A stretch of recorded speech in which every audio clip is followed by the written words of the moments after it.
Chapter 871. An 8-star battle saint and a 9-star battle saint were on completely different levels. For example, a sacred weapon.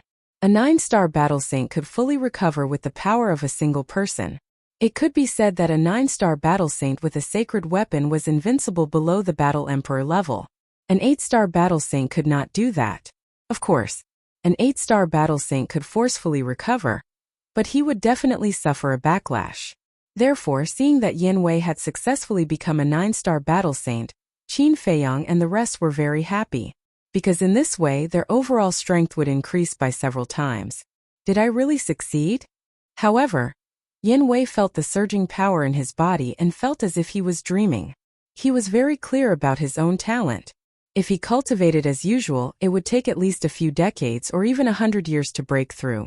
However, he did not expect that he would be able to become a 9-star battle saint with just one elixir. This kind of breakthrough made him feel very unreal. After a while, he swallowed his saliva and looked up at Qin Feiyang and the rest, asking, "Is this really not a dream?" Qin Feiyang and the rest were stunned. The truth was right in front of them. "It's not a dream. You have really become a 9-star battle saint now." Lu Hong smiled. "It's true," Yin Wei muttered to himself. Swoosh.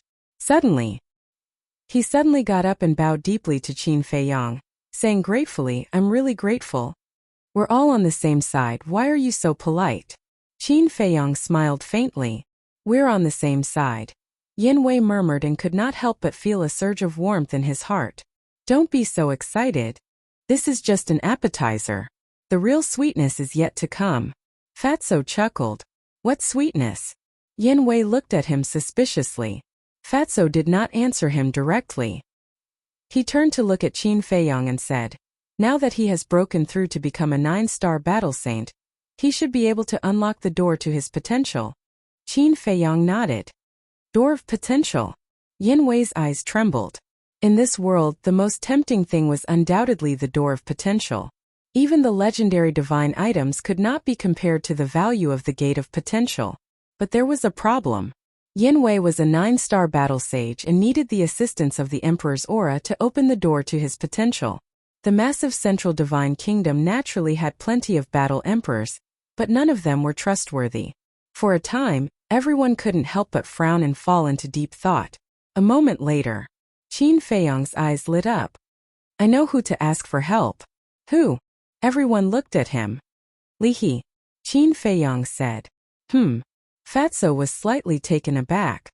"If we ask him for help, wouldn't that be the same as telling him that we have a pill that can open the door to his potential?" "I deliberately let him know. Because this way, he will wholeheartedly cooperate with us." Qin Feiyang smiled and whispered into Fatso's ear. Good. Hearing this, Fatso nodded. Next, Qin Feiyang walked to the altar, opened a Qingkuan bag, and took out 3 potential pills. 2 potential pills and handed them to Yin Wei. Subsequently, he brought Fatso and Yin Wei out of the castle and appeared in the alchemy room. "Give me the herbs." Qin Feiyang walked to the front of the furnace and said. Fatso immediately took out his Qingkuan bag and took out one medicinal herb after another. They were the medicinal herbs for the small creation pill. There were 2 in total. In less than a moment, 2 small creation pills were out of the furnace. Qin Feiyang also handed the small creation pill to Yin Wei and said, "Go to the trading pavilion now. You must investigate that person's identity." The 2 of them nodded heavily. "Ancestor Mu, do you really want to be a bastard?" Outside, the 2 white-clothed youths were still hooting. "Are you done?" Fatso raised his eyebrows. "Do you want me to go out and get rid of them?" Yin Wei looked at Qin Feiyang, a cold light flashing in his eyes. "No need." Qin Feiyang waved his hand, his face full of disdain. "Oh right, boss, why weren't you disturbed by them before?" Fatso asked curiously. Qin Feiyang laughed. "As the saying goes, one learns from one's mistakes. When I was refining pills before, I was already fully mentally prepared." As long as he was mentally prepared in advance, with his calm temperament, he would not be disturbed. "Is that so?" Fatso suddenly realized and laughed. "You're still the best. Then we'll go first." Qin Feiyang nodded. Fatso waved his hand and opened a portal. He and Yan Wei walked in one after another. Mujia, I'd like to see if it has anything to do with you, Qin Feiyang muttered. His eyes flashed, he put away the blazing sun cauldron and strode towards the stone door. Outside the stone door, the two white-clothed youths lazily leaned against the railing of the corridor, constantly cursing. We scolded him like this and he didn't come out. His endurance is a bit too strong, isn't it? It's not that he doesn't want to come out, it's that he doesn't dare to come out. Let's go back and rest. We'll continue after we've rested. Yes, we have plenty of time anyway. The two looked at each other and smiled, then turned and left. However, just as the two of them turned around, the tightly shut stone door suddenly opened, and Qin Feiyang walked out with large strides. Huh! The two white-clothed youths were stunned. They turned around at the same time. Their faces were full of ridicule. You finally came out. I thought you're going to hide in there for the rest of your life. The two of them slowly stepped forward. Their eyes were full of contempt. Ancestor Mu, they scolded you like this and you can still endure it. I really admire you. Exactly. If it were me, I would have accepted their challenge long ago, defeated them fair and square, and made them scram with their tails between their legs. Some of the disciples who were watching the show laughed. At first glance, these people were supporting Qin Feiyang, but in fact they had ulterior motives. They instigated Qin Feiyang to accept the challenge and then waited for Qin Feiyang to embarrass himself, because now, Qin Feiyang's spiritual energy was only at level 10. Almost all the disciples in the first tower knew about it.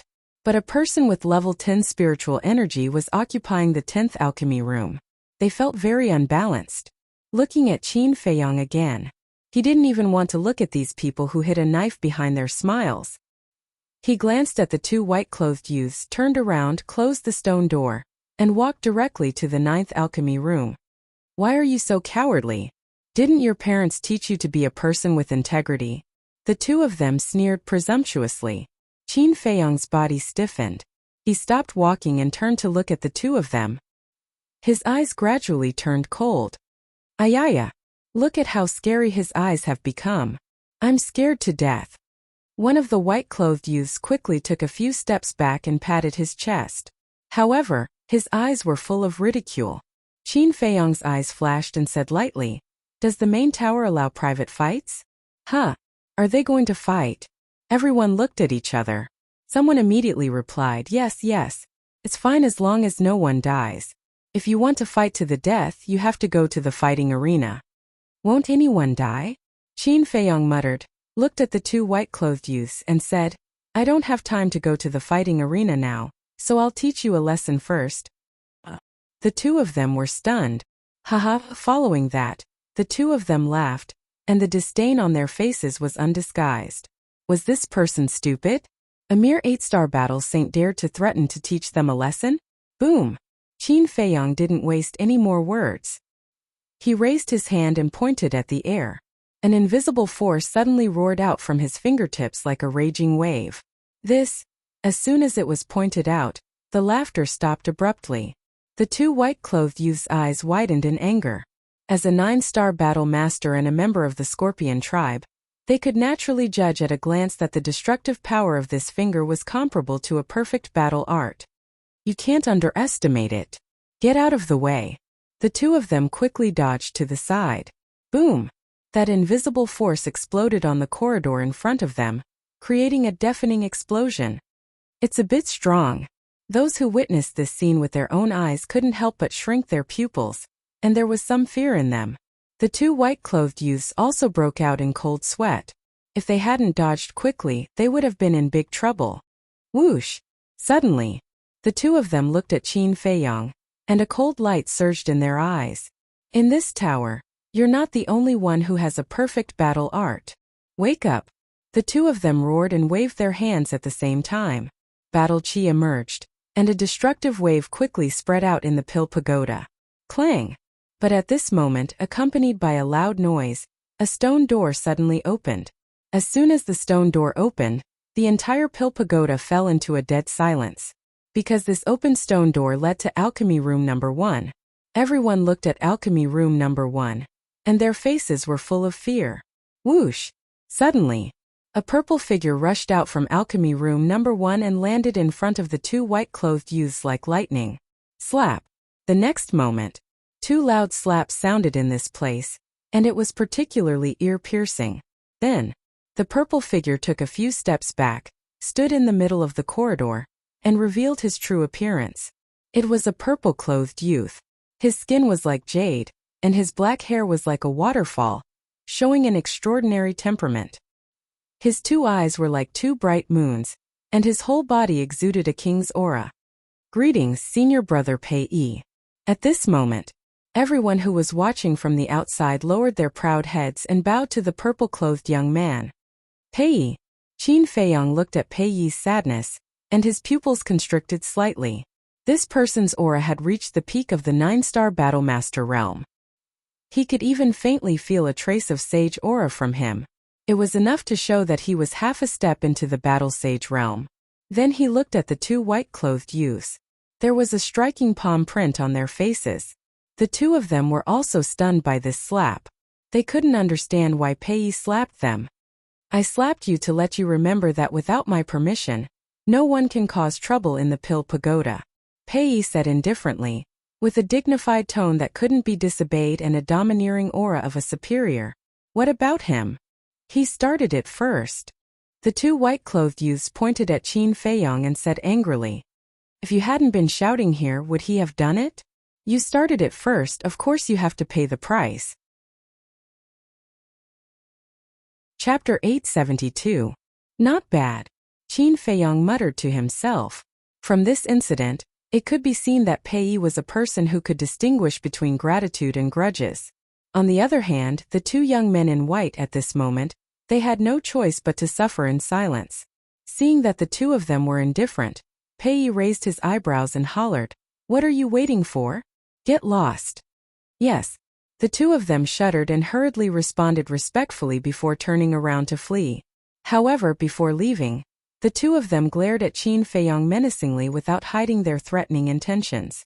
However, Qin Feiyong didn't take it to heart at all. If it weren't for Pei's sudden appearance, the 2 of them would have ended up in a worse state. After the 2 of them left, Pei's expression softened and he turned to look at Qin Feiyong. Qin Feiyong cupped his fists and said, "Thank you for helping me out, senior brother Pei. It's just a small matter, don't mention it." Pei smiled and waved his hand before sending a voice transmission. "However, try not to fight in the future if you can." "Okay." Qin Feiyong nodded. Pei was rather pleased with Qin Feiyong's attitude. He was neither arrogant nor rash and was a talent. Pei asked, "Do you have time now?" Qin Feiyong said, "I happen to have something to attend to." "All right then. When you're free, let's go to Longfeng House for a few drinks. I'll treat you to a meal and invite Qin Day along." Pei smiled. "No problem." Qin Feiyong responded with a smile. "Goodbye." Pei cupped his fists and turned into a stream of light, darting into alchemy room number 1 at lightning speed. He is humble and amiable, and he is not arrogant when taking credit for himself. I can try befriending him, Qin Feiyong murmured, then walked to the door of alchemy room number 9 and knocked hard on the stone door. At the next moment, the stone door opened automatically. Qin Feiyong strode in and saw Mu Qing recuperating in the lounge. Qin Feiyong glanced at him, turned around and closed the stone door, then walked straight into the alchemy room. On the alchemy platform there was a bronze alchemy cauldron. It was about the same size as an ordinary alchemy cauldron. On the wall there was a carving of a green bull. Qin Feiyong didn't even turn his head as he asked, "Is this the pill furnace that Feng Mo gave you?" "Yes." Mu Qing nodded, then frowned and said, "Are you really going to take it away? Do I look like I'm joking?" Qin Feiyong waved his hand and erased the blood contract in the furnace. Then he dripped a drop of blood to claim ownership. A piece of information flowed into his mind. The 6th grade cauldron, Azure Ox Cauldron. Still a loss. Qin Feiyong shook his head and sighed deeply. He put the green ox cauldron back into the castle. Fuck. What's there to lose? Mu Qing was so angry that she almost exploded. For a single cauldron explosion, he had paid the price of a Tier 6 cauldron and a Tier 6 cauldron. He had even been violently beaten up. If there was a loss, it should be him who had lost. This bastard was a typical example of taking advantage of others. It was too infuriating. You don't understand. Qin Feiyong shook his head, then turned to look at Mu Qing and said, "When do we set off?" "Now, right now, right now." Mu Qing roared. She was flustered and exasperated. Then she got up and opened a portal. She walked in without looking back. Qin Feiyong smiled helplessly and followed her into the portal. The next moment, the two appeared in the sky above a mountain range. The mountain range stretched as far as the eye could see. Ancient trees were verdant and huge peaks towered into the sky, exuding a majestic aura. Be careful. This is the Sky Scorpion mountain range. It's possible to meet people from the Sky Scorpion tribe anywhere. Mu Qing scanned the mountain range. Her expression was full of vigilance. Qin Feiyong nodded. "Follow me." After Mu Qing finished speaking, she turned into a ray of light and flew down the mountain stream. Qin Feiyong followed behind Mu Qing without saying a word. Soon, the two of them landed on a short mountain. At the peak of the mountain, the vegetation was lush. The two of them stood in the middle of a patch of grass and looked ahead. Mu Qing suddenly pointed to a certain place in front of them and said in a deep voice, "Do you see that? There are two people from the Sky Scorpion tribe over there." Qin Feiyong looked over and saw a clear river a few miles away. There were two middle-aged men dressed in black flying above the river. Their eyes swept back and forth across the river, as well as both sides of the river, as if they were looking for something. However, the strength of the two of them wasn't very strong. They were only war master. They should be looking for medicinal herbs. Should we go and get rid of them first? Mu Qing asked secretly. It's best not to go, so as to not alert the enemy. Qin Feiyong shook his head and said, "When will your second ancestor arrive?" "I'm not sure either. He only said that we should wait here." Mu Qing shrugged his shoulders. Qin Feiyong frowned and said, "My time is very precious, don't drag it out for too long. Can you stop acting cool?" Mu Qing turned his head and glanced at Qin Feiyong. Seeing Qin Feiyong's mature look, he wanted to rush up and beat him up. At the same time, trading pavilion. Why are you here again? In the lounge. Looking at Fatso and Yen Wei who appeared out of thin air, Li He, who was sitting in front of the desk, revealed a look of surprise. "Am I not welcome?" Fatso frowned. "Of course you're welcome. Quick, take a seat." Li He chuckled and quickly stood up to entertain the two. Fatso chuckled and waved his hand. "I'll sit down later. Right now, there's something I need your help with." "Why are you being so polite with me?" "Just say it," Li He said. Fatso glanced at the lounge and said, "It's best to find a more secretive place first." Li He was stunned and said in surprise, "What is it that needs to be so secretive?" "It's a very big matter." Fatso looked around vigilantly and said in a low voice. Li He immediately became interested and said, "There's a secret room under my trading pavilion that I usually use for seclusion. It's absolutely safe." Fatso thought for a moment and said, "There are too many people, forget it. Let's go out of the city and find a place where there are no traces of people." "Okay." Li He nodded and thought carefully. With a wave of his old hand, a teleportation door quickly opened. "Both of you, please." Li He retreated to the side with a smile. As long as one was not an idiot, one could see that he was trying to curry favor. Fatso and Yen Wei did not stand on ceremony, and took the lead to enter the teleportation door. In the sky above a majestic mountain, the three of them appeared out of thin air. This place is called Fire Phoenix Mountain Range and is hundreds of thousands of miles away from the Divine City. Very few people come here. Follow me. Li He gave a brief introduction and flew towards a huge mountain on the left. Halfway up the huge mountain there was a cave that was about 10 feet wide. It was pitch black inside. The three of them stopped in front of the cave. Li He smiled and said, "I remember many years ago, I came here to look for an herb and was accidentally injured by a saint beast. At that time, I hid in this cave to recuperate." Fatso looked around and then at the cave. He nodded in satisfaction and said, "This is it." Swoosh! The three of them flew into the cave one after another. The cave was very deep. The three of them flew for more than 10 breaths before reaching the deepest part. This was a stone cave that was very spacious. Although there was no sunlight shining in and it was pitch black, It did not affect the three of them. Can you tell me now? Leahy looked at the two of them, his old eyes filled with curiosity. Fatso said mysteriously, close your eyes first. This, Leahy could not help but frown. Fatso said, don't worry, we won't plot against you. Furthermore, you're so strong, we don't have the ability to plot against you. All right. Leahy nodded helplessly and closed his eyes. Hurry and take the potential elixir. Fatso hurriedly sent a message to Yin Wei. Yin Wei nodded and immediately took out 3 potential elixirs, stuffing them into his mouth. There's a medicinal fragrance? The medicinal fragrance of the potential elixir was extremely rich. After smelling it, Leahy's heart was filled with shock. Wait! At the same time, Fatso's eyes widened as he grabbed Yin Wei's wrist hurriedly and said angrily in his heart, what are you doing? Weren't you the one who told me to take the potential elixir? Yin Wei looked at him suspiciously. Fatso was stunned and let go of Yin Wei's wrist, saying speechlessly, I did ask you to take it, but I didn't ask you to take it all. You can only take one at a time. Then you should have made it clear. Yin Wei was speechless as well. He kept 2 potential elixirs and threw the remaining one into his mouth. Fatso said, sit down. Yin Wei sat cross-legged on the ground as he was told. Fatso looked at Leahy and said with a smile, that's enough. Leahy opened his eyes, looked at Yin Wei who was sitting on the ground, and asked doubtfully, what are you doing now? Don't ask anything, just do as Fat Lord says. I promise to give you a big surprise later. Now release your Emperor's might and imprison him. But be careful, don't kill him.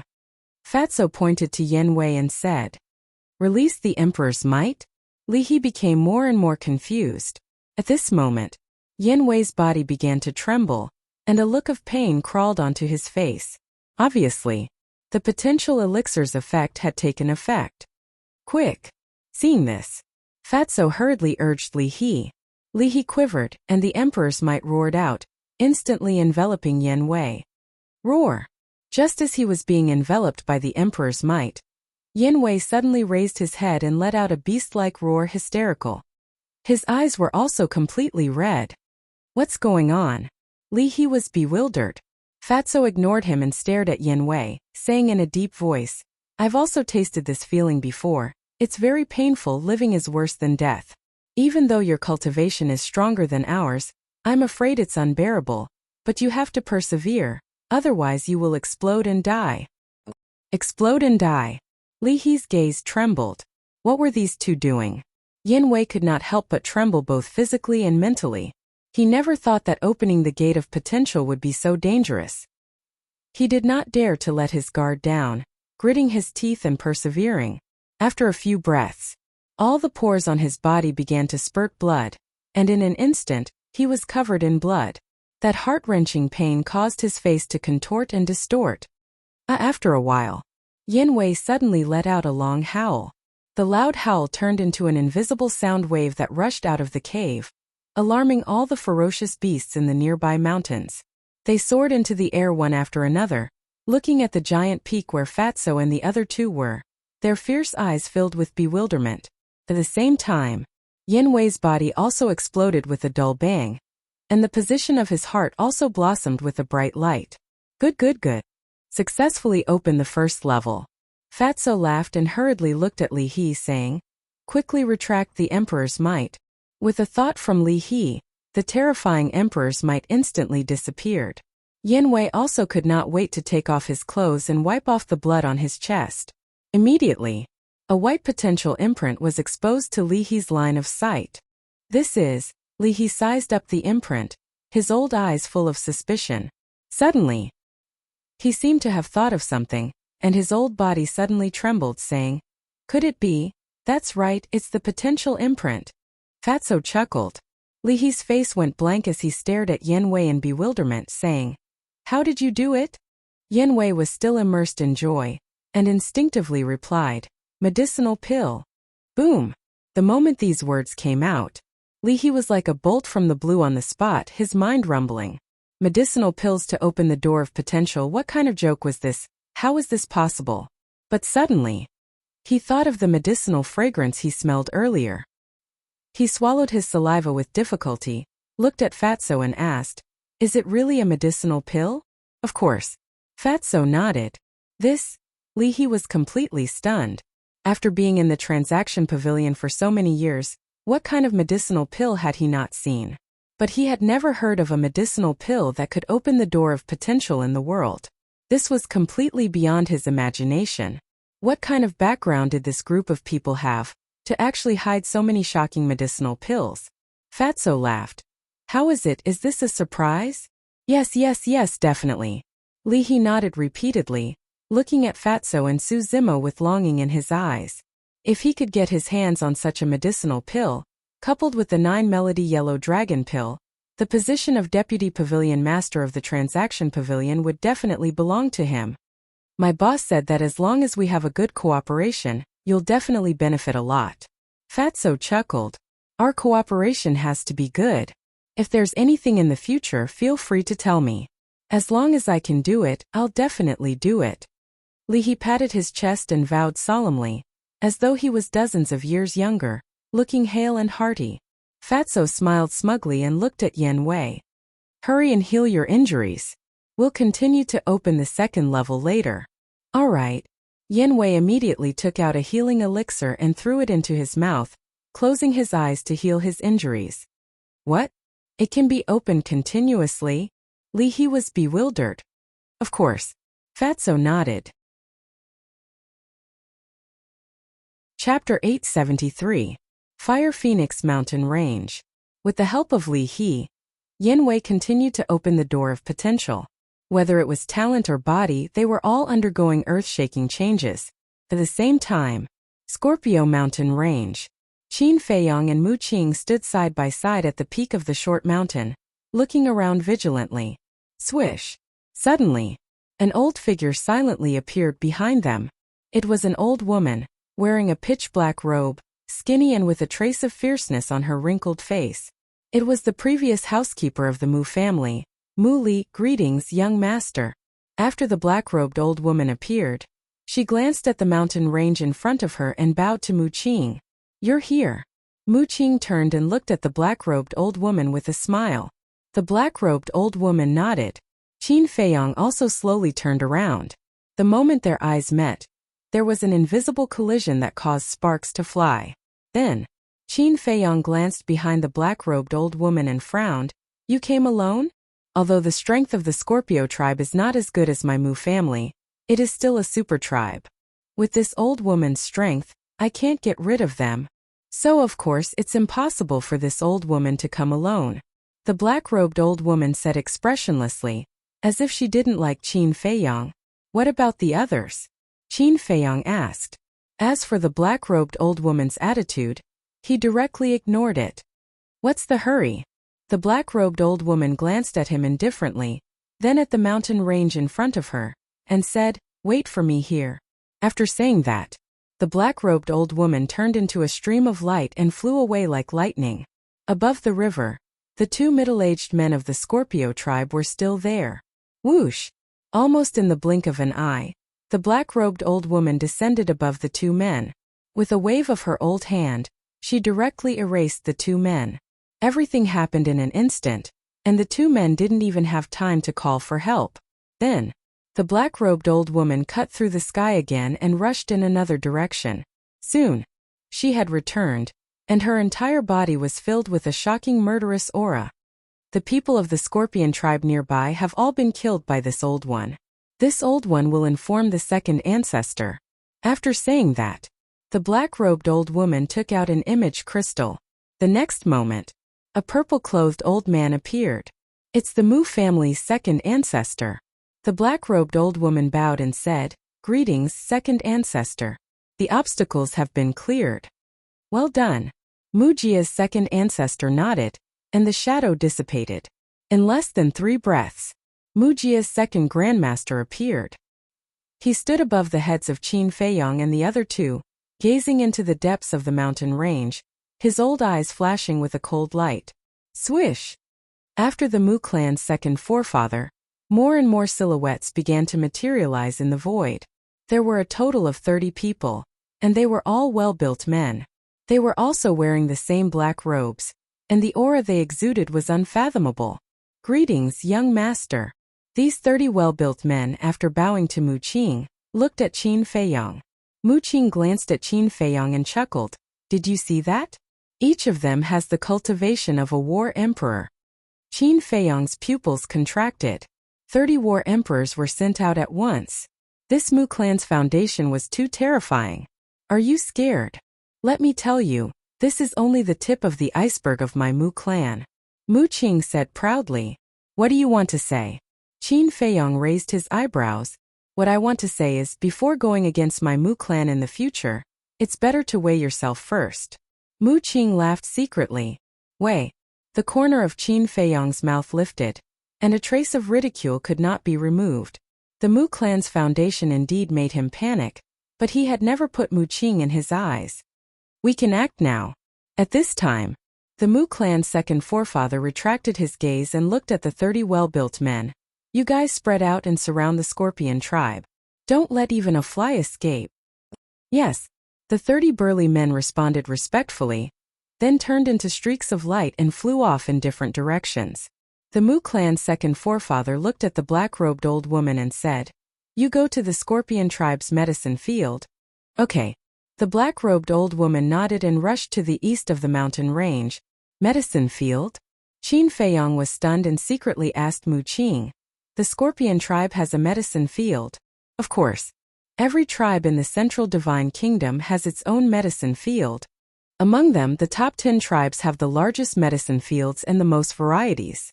And most of them are 10,000-year-old herbs, Mu Qing said.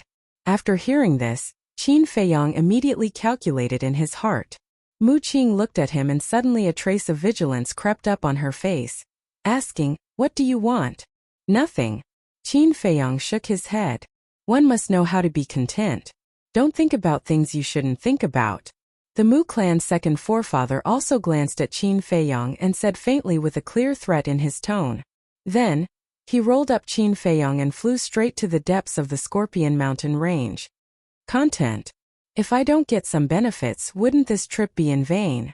Qin Feiyong's eyes flashed. Suddenly, he flickered and disappeared without a trace. Huh.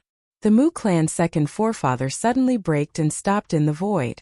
At the same time, Mu Qing also frowned and glanced at the void, saying in a deep voice, Qin Feiyong, I'll kindly advise you not to think too much. Whoosh! Qin Feiyong appeared in the void below and looked up at the two with a smile. I can't help much even if I go, so it's better to walk around. Walk around. Don't treat us as fools. Do you think we don't know that you want to go to the medicine field too? Mu Qing sneered. You guessed it, I really want to praise you. Qin Feiyong laughed. Thank you, but no need. But I will never let you touch the medicine field, Mu Qing said very seriously. Then why do you want me to come? To watch you kill people. Not interested. If you don't let me go to the medicine field, then I'll go back to the main tower. But I'm not a tight-lipped person. If I accidentally let it slip, don't blame me. Qin Feiyong grinned, revealing a mouthful of white teeth. Mu Qing's face sank. Now, the arrow on the bow has to be released. If Qin Feiyong really went back to spread the news, it may be a disaster for the Mu clan. The Mu clan's second forefather's eyes flashed and nodded. Okay, as you wish, go. Great ancestor, you can't. Mu Qing quickly turned his head and anxiously looked at the second forefather. It doesn't matter. Isn't it just some herbs? It doesn't matter if you give it to him. The Mu clan's second forefather waved his hand. Then thank you very much. Qin Feiyong smiled brightly and used the phantom steps, rushing towards the east. Looking at Qin Feiyong's back, Mu Qing was extremely angry. Then he looked at the Mu clan's second forefather and frowned. Great ancestor, you can't let him do as he pleases, otherwise he will definitely take advantage of you. Don't worry. It won't be that easy for him to get the herbs. The Mu clan's second forefather sneered and took out the image crystal. Buzz. The next moment, the black-robed old woman's shadow emerged. The Mu clan's second forefather said, Qin Feiyong is going, you watch if necessary, give him a little pain. In short, don't let him get a single herb. Mu Qing added. Understood. The black-robed old woman nodded, and then the shadow dissipated in an instant. Whoosh! The Mu clan's second forefather also took Mu Qing and continued to rush forward. Back to Qin Feiyang. After flying for a distance, he stopped over a dense forest and glanced around, his brows tightly knitted together. He ignored a problem. He didn't know the exact location of the herb field. And the black-robed old woman's speed was many times faster than his. She had long disappeared. Suddenly, his eyes lit up, and he dragged Wolf King out of the castle, urging, "Quickly track the black-robed old woman's scent." The Wolf King also clearly heard the conversation between Qin Feiyang and Mu Qing from the castle. So, without Qin Feiyang's explanation, it also knew what to do. That moment, it used its strength to flick its nose and said, "Follow me." Whoosh! One man and one wolf rushed through the air, chasing into a large mountain. Within a radius of dozens of breaths, there were towering and majestic giant peaks. The lowest was more than 1,000 feet. The mountain stream was surrounded by clouds and mist, hazy and full of a mysterious aura. Wolf King's nose twitched, his eyes flashing, and said, "I can already smell the medicinal fragrance." Qin Feiyang couldn't help but look forward to it. Wolf King suddenly turned his head, looked at Qin Feiyang and asked, "Don't you want to change your appearance?" Qin Feiyang was stunned, nodded and said, "Yes, I have to change it." If he met the people of the Scorpion tribe, and if the Mu clan didn't eliminate the root of the problem, then wouldn't his current identity be exposed? He thought about it and simply took a facial restoration pill to restore his true appearance. Because Wolf King was beside him, no matter what he looked like, the other party would be able to recognize him. Therefore, it was better to directly show his true appearance. After a dozen breaths, the clouds in front of them gradually dispersed, and a large canyon entered the sight of a man and a wolf. Holy shit! Wolf King was stunned on the spot. The canyon was more than a dozen miles wide, but there was nothing on the ground, not even a blade of grass. It was all medicinal herbs, densely packed in a large area. This is too much. Qin Feiyang was also dumbfounded by what he saw. Those stalks of medicinal herbs swayed in the wind, gushing with multicolored light that dyed the entire canyon in a myriad of colors. It was incomparably gorgeous. But suddenly, Qin Feiyang's eyes narrowed, staring at the center of the canyon. There was a small old wooden building, and on the terrace of the small wooden building, a white figure could be faintly seen. Someone is guarding it? A man and a wolf's heart trembled. They quickly landed below the mountain stream and quietly sneaked into the canyon. What about the old witch? Didn't she come first? The Wolf King asked in a low voice, his eyes full of suspicion. She may be hiding somewhere. Qin Feiyang said. If that's the case, it means that the old witch is not sure to kill the person guarding the herbal field. Wolf King said. Qin Feiyang nodded. This old woman is not sure. Before her voice faded, a cold voice suddenly sounded behind the man and the wolf. We've been discovered. Qin Feiyang and Wolf King looked at each other, stopped and turned their head. Sure enough, it was the black-robed old woman. The black-robed old woman glanced at the man and the wolf, sneered. Your ambition is not small, you want to take the herbal field. Chapter 874. So what if he leaked the information? Don't think that you're the only smart person in this world.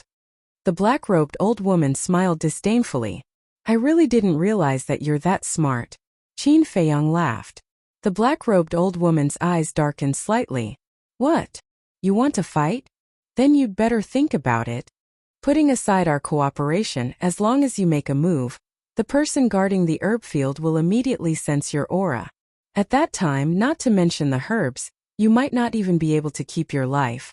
Qin Feiyang laughed, not nervous at all. Are you threatening me? The black-robed old woman's eyes flashed coldly. No. Qin Feiyang waved his hand and said, I'm not threatening you.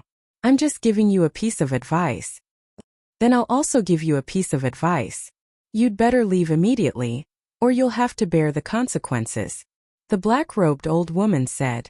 What consequences? Don't scare me. I'm a very timid person. Qin Feiyang took a few steps back, his hands in front of his chest, looking at the black-robed old woman warily, but his face was full of ridicule. Little bastard.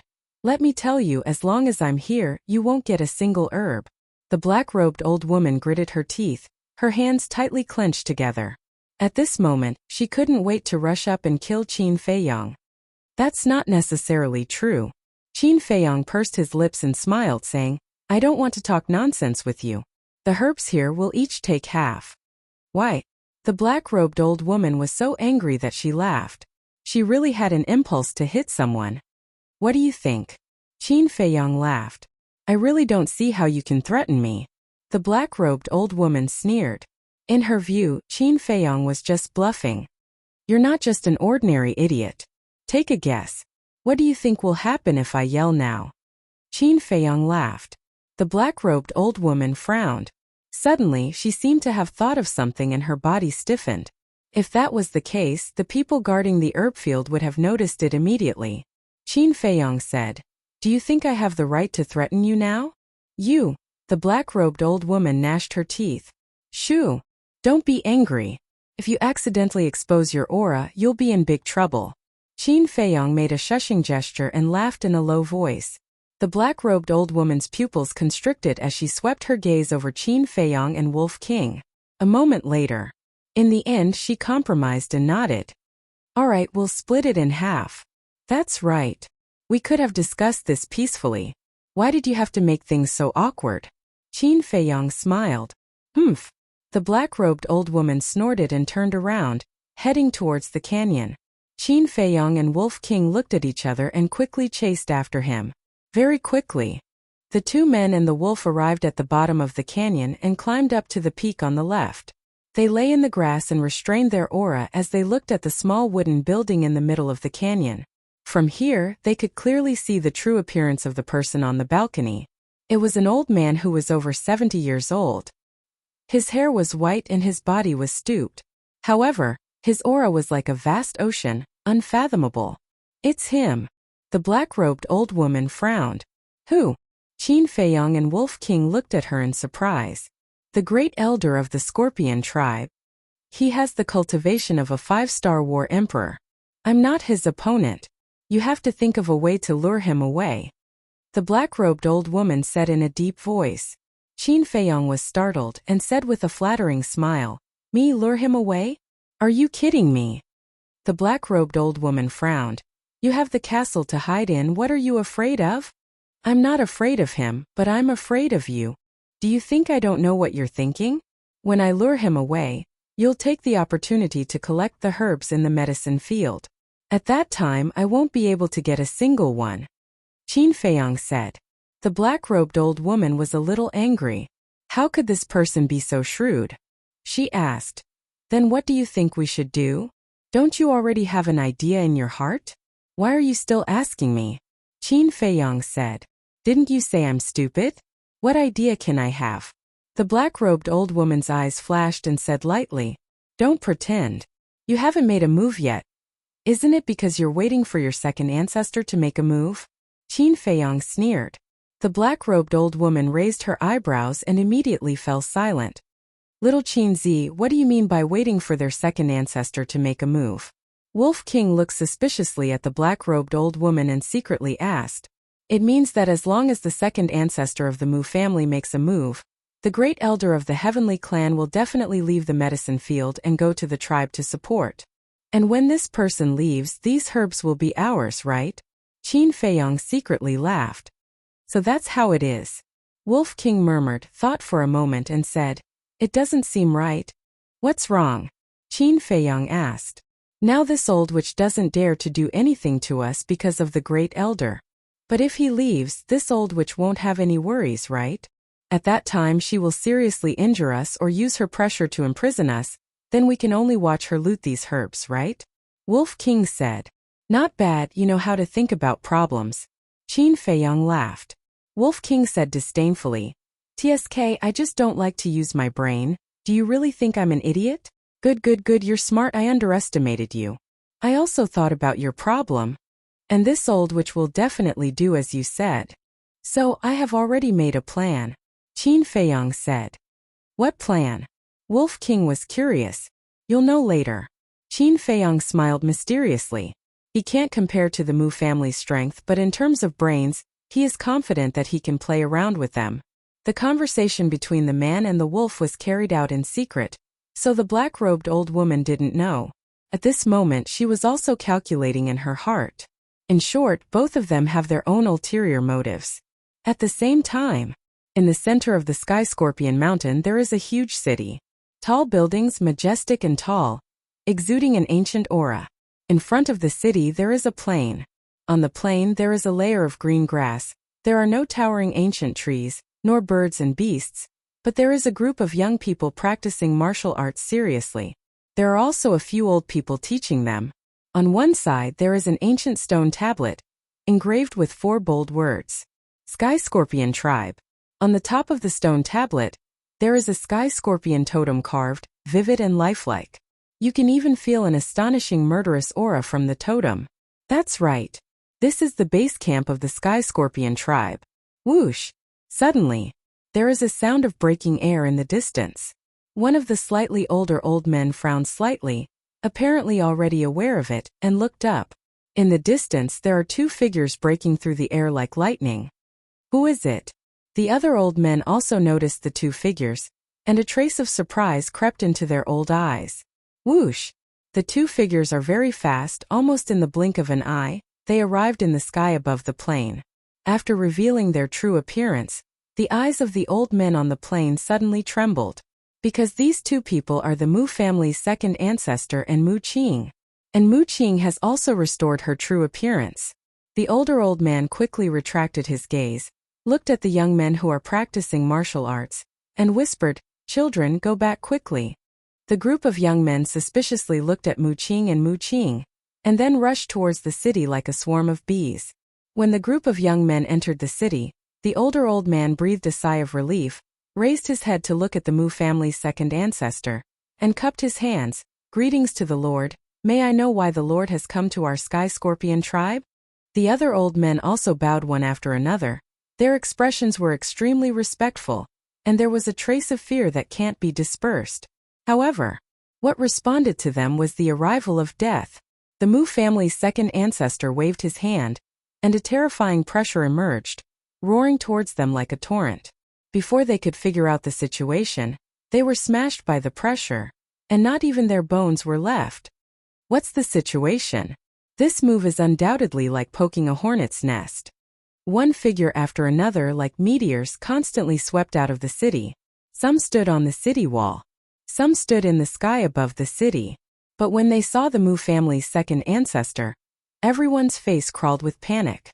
The Mu family's second ancestor glanced at those people and shouted, "Guo Changqing, get out here." His voice was like a bell, resounding in all directions. Whoosh! Not long after, 2 figures hurried over. It was the Sky Scorpion tribe's chief and high priest, second ancestor. When the 2 saw the Mu family's second ancestor, their eyes slightly trembled, and quickly flew to the front of the Mu family's second ancestor, bowing, "Greetings to the Lord. Do you want me to do it myself? Or do you want to do it yourself?" The Mu family's second ancestor said expressionlessly, Guo Changqing and the high priest looked at each other, their eyes full of surprise. Guo Changqing suspiciously asked, "May I ask the Lord what is the meaning of this?" The Mu family's second ancestor did not answer, but Mu Qing sneered, "Do you know who I am?" Guo Changqing and the high priest looked at Mu Qing. Mu Qing said, "I am the Qin Day you want to kill, and my other identity is the young lord of the Mu family." What? The 2 trembled physically and mentally. The people in the city also immediately became restless. Qin Day is actually the young lord of the Mu family? Mu Qing smiled playfully, looked at the high priest of the Sky Scorpion tribe and said, "Do you remember what I said to you in the Rolling Clouds mountain range?" The high priest's body suddenly trembled, and he quickly knelt in the void saying, "I didn't know Qin Day was you. I was wrong. I won't dare to do it again. Please be magnanimous, spare my life." "Spare you? Haha. In the trading pavilion you failed to kill and set up a trap, letting Elder Wu trick us into going to the Rolling Clouds mountain range. At that time, you and Guoming destroyed my qi, broke my heart and almost killed me. For someone who wanted to kill me, I let him go. Do you think I will be so merciful?" Mu Qing said playfully. "I'm sorry." The high priest repeatedly kowtowed and apologized. That arrogant attitude of the past had vanished without a trace. At this moment there was nothing in his heart, only regret. Guo Changqing was the same. He never thought that Qin Dai was the young lord of the Mu family. The Mu family was mysterious and powerful. Even the Pill Pagoda was quite afraid, let alone the Sky Scorpion tribe. Chapter 875. You want to kill Ming'er? Guo Chengqing's face turned pale. Mu Qing glanced at Guo Chengqing and said, Do you need me to say it again? Guo Chengqing's heart was struggling. Leader, I told you before that you must discipline him well, but you didn't believe me and insisted on spoiling him. Now he's provoked the Mu clan. What kind of existence is the Mu clan? Can you offend them? Hurry up and bring him here. Otherwise it may be a disaster of extermination. Seeing this, the high priest transmitted his voice anxiously with a hint of reproach. Guo Chengqing's eyes trembled, and he bowed to Mu Qing and said, I'll bring him here right away, please wait a moment. My patience has its limits. Mu Qing laughed. I understand. Guo Chengqing nodded, turned into a stream of light, and sped towards the city. Boom! At the same time, a mighty emperor's aura rushed out of the Mu clan's second ancestor's body, like an invisible giant wave, rushing towards the city. Wherever it passed, the people of the Scorpion tribe, except for the high priest and Guo Chengqing, were all imprisoned. In just a moment, the pressure spread to the entire city. The high priest's face suddenly changed, and he hurriedly said, Lord, have mercy. Don't worry. I won't do it now, just to prevent some people from having crooked ideas, the Mu clan's second ancestor said. Hearing these words, Guo Chengqing, who was flying towards the city, trembled slightly. The only remaining hope was ruthlessly obliterated. Originally, he planned to wait until he found Guoming, and let Guoming leave the tribe and go outside to hide for a while. But now, the pressure of the Mu clan's second ancestor controlled everyone in the Scorpion tribe. If he dared to do so, the millions of people in the tribe would definitely be doomed. Unfilial son. He roared in grief and indignation and quickly disappeared into the city. After a while, he twisted into Guoming and flew out of the city. There were two eye-catching palm prints on Guoming's face. Without a doubt, it must be Guo Chengqing. When he saw Mu Qing and the high priest, Guoming was also terrified. Obviously, he had already found out about Mu Qing's true identity. Guo Chengqing flew over and casually threw Guoming in front of Mu Qing and Mu Qing. He said, I'll pretend that I don't have this son. You can do whatever you want with him. Very good. Mu Qing nodded and looked down at Guoming. Guoming's face was pale with fright. He was so scared that he couldn't even speak. Actually, in the Forgotten Continent, not many people knew about the Mu family. But anyone who knew would know how powerful the Mu family was. This was a colossus that absolutely could not be provoked. Even if it's a super tribe, they still have to bow down in front of the Mu Jia. Why aren't you talking? Mu Qing asked suspiciously. Say what? Guoming asked. He was completely scared silly. Didn't you want to kill me? Now that I'm right in front of you, why aren't you making a move? Mu Qing said. Guoming panicked to the extreme. If he had known that Qin Dai was the young master of the Mu family, he wouldn't have dared to kill him even if he was beaten to death. Bang! Mu Qing raised his eyebrows, lifted his foot and kicked Guoming's lower abdomen. Ah! Guoming immediately let out a shrill scream. He was kicked out and rolled into the void not far away. Crawl back here. Mu Qing looked down at him overbearingly. Guoming didn't dare to. He lay in the void and looked at Guo Chengqing and the high priest for help. However, Guo Chengqing and the high priest pretended not to see. Don't look at them. No one can save you now. Since you're not coming, I'll go find you. Mu Qing laughed.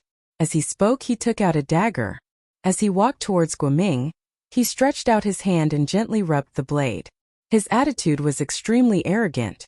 But no one in the Scorpion tribe dared to speak. Such a big tribe was dead silent. Everyone was panicking. Don't come over. Guoming quivered and hurriedly waved his hand. He was so scared that he almost peed. If I don't go over just because you told me not to, then wouldn't I lose face? Mu Qing laughed and stopped in front of Guoming. How you treated me at the Rolling Clouds mountain range, now I'll treat you the same. Are you ready? No. Guoming's body trembled violently. He hurriedly hugged Mu Qing's thigh and begged, just treat me as a dog. Let me go, okay? I can't raise a dog like you. Mu Qing shook his head and smiled. Suddenly, he picked up Guoming and stabbed the dagger in his hand into Guoming's lower abdomen. His sea of qi was destroyed on the spot. Fresh blood gushed out like a fountain. Guoming covered his lower abdomen and screamed again and again. His face was already distorted. And your heart? Mu Qing licked his lips and stabbed Guoming's heart again. I really didn't mean it. Please let me go. Guoming roared. Blood gushed out and he had become a bloody man. But Mu Qing turned a deaf ear and grinned. I remember that you also slapped me a few times. His words fell. He put away the dagger, raised his arm and slapped Guoming's face again and again. For a moment, blood splattered everywhere. Guoming's teeth were smashed into smithereens, and he spat them out along with blood.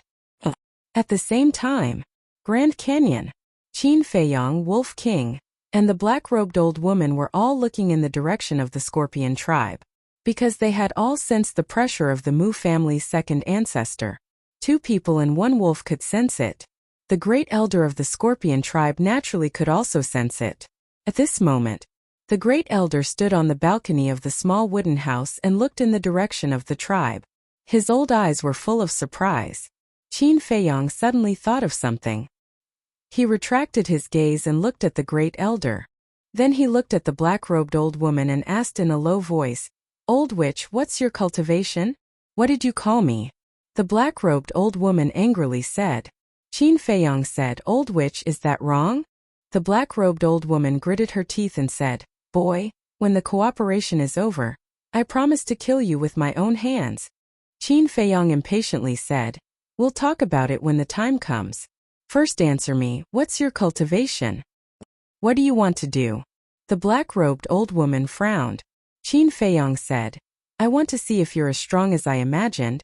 The black-robed old woman was stunned and suddenly became interested. She said, Then in your imagination, how strong am I? 1-star war emperor. Qin Feiyang thought for a moment and said. The black-robed old woman's forehead suddenly crawled with a row of black lines. She angrily said, You're underestimating me too much. Let me tell you, I'm a genuine 2-star war emperor. 2-star war emperor? Qin Feiyang was astonished and said with a smile, I didn't expect you to be so strong. However, compared to the great elder of the Scorpion tribe, you're still far behind. I'm indeed not his opponent, but I don't plan to fight him head-on. What's there to be afraid of? The black-robed old woman indifferently glanced at Qin Feiyang. Her gaze was as if she was looking at an idiot. What's there to be afraid of? Just wait, I'll let you die here.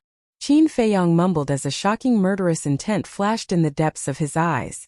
Originally, he only wanted to snatch the herbs, but after knowing the black-robed old woman's true cultivation, he changed his mind. Not only did he have to snatch the herbs, but he also had to kill this old witch. Back then in the 9 great areas, this old witch had repeatedly tried to kill him. He hadn't forgotten this debt. Whoosh! And at this moment, the great elder of the Scorpion tribe jumped up from the balcony and stood high up in the sky. He continued to look in the direction of the tribe. Who exactly came to my Scorpion tribe? The pressure is so terrifying that I can even feel it from here. No, I have to go and take a look. The great elder muttered to himself for a while before turning into a stream of light and flying towards the tribe. He's finally gone. The black-robed old woman looked at the great elder's back with unconcealable joy in her eyes. Qin Feiyang's eyes were also surging with light. After the great elder disappeared, Qin Feiyang looked at the black-robed old woman and said with a smile, Go quickly, I'll keep a lookout for you here. Keep a lookout. The black-robed old woman was stunned and said in surprise, You're so kind. No matter what, we're in the same boat now. Of course we have to help each other. Go quickly, you can share half with me later. Qin Feiyang said. Okay, I'll definitely share it with you. The black-robed old woman nodded with a smile, but when she got up, her eyes flashed with ridicule. Share. Naive. Then, she jumped up and rushed towards the medicine field below. Do you really think I'm so kind? Idiot. Looking at the black-robed old woman's back, Qin Feiyang's face also crawled with a trace of undisguised ridicule. He quickly took out an illusory form pill and threw it into his mouth. His appearance immediately began to change rapidly. Soon, an unfamiliar face appeared in front of Wolf King. Whose appearance are you disguised as? Wolf King was surprised. Remember the two white-robed youths who challenged me in the Pill Pagoda? Qin Feiyong asked with a smile. Remember, you said that they were also from the Scorpion tribe.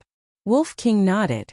I'm now disguised as one of the two of them, Qin Feiyong said. What do you want to do? Wolf King was puzzled. Wait for a good show. Qin Feiyong smiled. Although it was slow, the whole process was less than 3 breaths. The black-robed old woman had already entered the medicine field and was frantically sweeping it. Qin Feiyong smiled coldly, got up and looked at the direction where the Great Elder disappeared, and anxiously shouted, Great Elder, come quickly, someone is looting the medicine field. His voice was very loud and clear, resounding through the sky. Wolf King was stunned, and then suddenly realized, and his eyes revealed a look of ridicule. You go hide first. Qin Feiyong looked at Wolf King and said. Without waiting for Wolf King's response, he sent Wolf King to the castle. Then, he strode to the top of the mountain. What's the situation? At the same time, the black-robed old woman raised her head and looked at Qin Feiyong, her old face full of shock. Who are you? How dare you touch the medicinal herbs of my Scorpion tribe? Qin Feiyong glared at the black-robed old woman and shouted with a stern voice. That angry look was really like a member of the Scorpion tribe who found a thief. What's going on? The black-robed old woman was stunned. Weren't Qin Feiyong and Wolf King on the lookout? How could a member of the Scorpion tribe appear? She didn't recognize that the person in front of her was Qin Feiyong. Whoosh! Just as the black-robed old woman was stunned, a white figure broke through the sky like lightning. It was the Great Elder of the Scorpion tribe. When he saw the black-robed old woman standing in the medicine field, his old face suddenly revealed a shocking killing intent. Courting death. Chapter 876. In an instant, the Grand Elder arrived in front of the black-robed old woman. That aged hand suddenly lifted up, roaring with battle chi as it slapped towards the black-robed old woman. Killing intent enveloped all directions. The black-robed old woman finally regained her senses, and her expression changed greatly. But at this moment, it was too late for her to dodge. She could only hurriedly raise her hand and meet the Grand Elder head-on. Boom! When the two palms collided, the black-robed old woman's body trembled, and then she flew out like a meteorite. Blood wildly spurted out from her mouth. Just one palm was enough to heavily injure the black-robed old woman. This was the difference between a 5-star combat emperor and a 2-star combat emperor. It's you, Muli. The Grand Elder finally saw the black-robed old woman's true face and angrily said, Why did you come to rob my Sky Scorpion tribe's medicine field? The black-robed old woman didn't reply. Using the impact of the impact, she turned around and fled in panic. Want to leave? Not so easy. The Grand Elder's hair stood on end in anger. Using a mysterious footwork, he quickly chased after the black-robed old woman. Looking at the Grand Elder's speed, Qin Feiyong's pupils contracted. This Grand Elder actually grasped a perfect support-type battle art. He looked at the black-robed old woman again. He discovered that the old witch was also using a strange footwork. Moreover, her speed was 4 times faster than usual. This meant that the old witch also grasped a perfect support-type battle art. The foundation of these super forces really can't be underestimated, Qin Feiyong mumbled. But then the corners of his mouth pursed into a bone-chilling cold. Although the black-robed old woman also had a perfect support-type battle art, the difference between her and the Sky Scorpion tribe's Grand Elder's cultivation was too great. She couldn't escape at all. And now the furious Grand Elder definitely wouldn't let her go. Similarly, she couldn't find a reason to defend herself now. After all, she was caught red-handed by the Grand Elder. Therefore, she would definitely die. Boom! As expected, after the Grand Elder caught up to the black-robed old woman, he directly punched her back without any mercy. Pooh! The black-robed old woman spat out a mouthful of blood, dyeing the sky red. Her entire body was like a meteor, crashing into a giant mountain in front of her. The giant mountain collapsed on the spot. The rumbling sound was like rolling thunder, deafening to the ears. My Scorpio tribe has always been respectful to your Mu clan, but I didn't expect you to come and rob my medicinal field. You've gone too far." The great clan elder's killing intent soared to the heavens as he pointed his finger at the collapsed mountain peak. The black-robed old woman also appeared. But at this moment, she was covered in wounds and lying quietly in a pool of blood. She seemed to have lost all signs of life.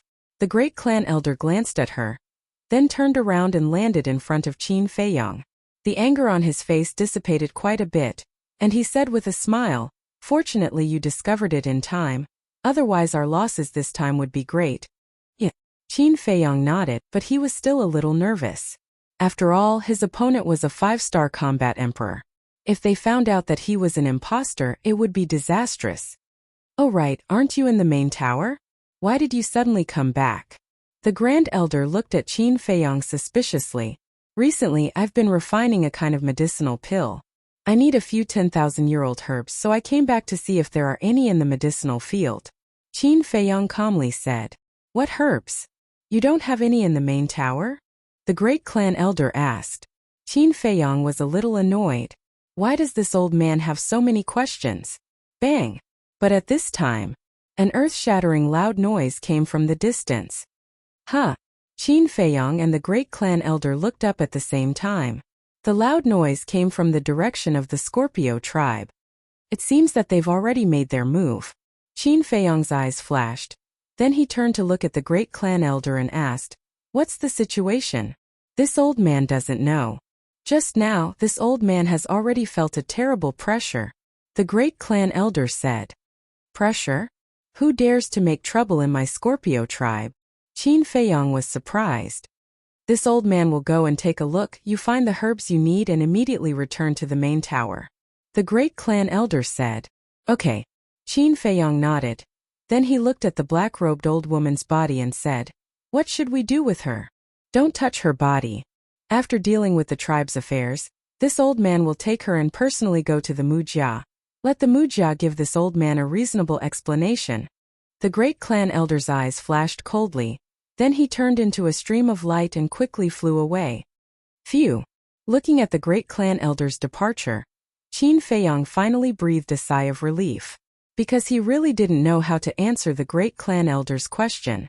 After the great clan elder completely disappeared, he waved his hand and Lu Hong, the pangolin wolf king, the winged snow eagle, and the black dragon snake all appeared. "Hurry up," Qin Feiyang said. Everyone looked at each other and immediately rushed to the medicinal field. Qin Feiyang also flew up and landed next to the black-robed old woman's body. Before, the black-robed old woman had already swept away a lot of medicinal herbs, so he naturally couldn't let go of these. He squatted on the ground, reached out and fumbled in the black-robed old woman's clothes, and soon found a Qiankuan bag. Cough! But just as he was about to check the Qiankuan bag, the black-robed old woman lying motionless on the ground suddenly coughed. Not dead.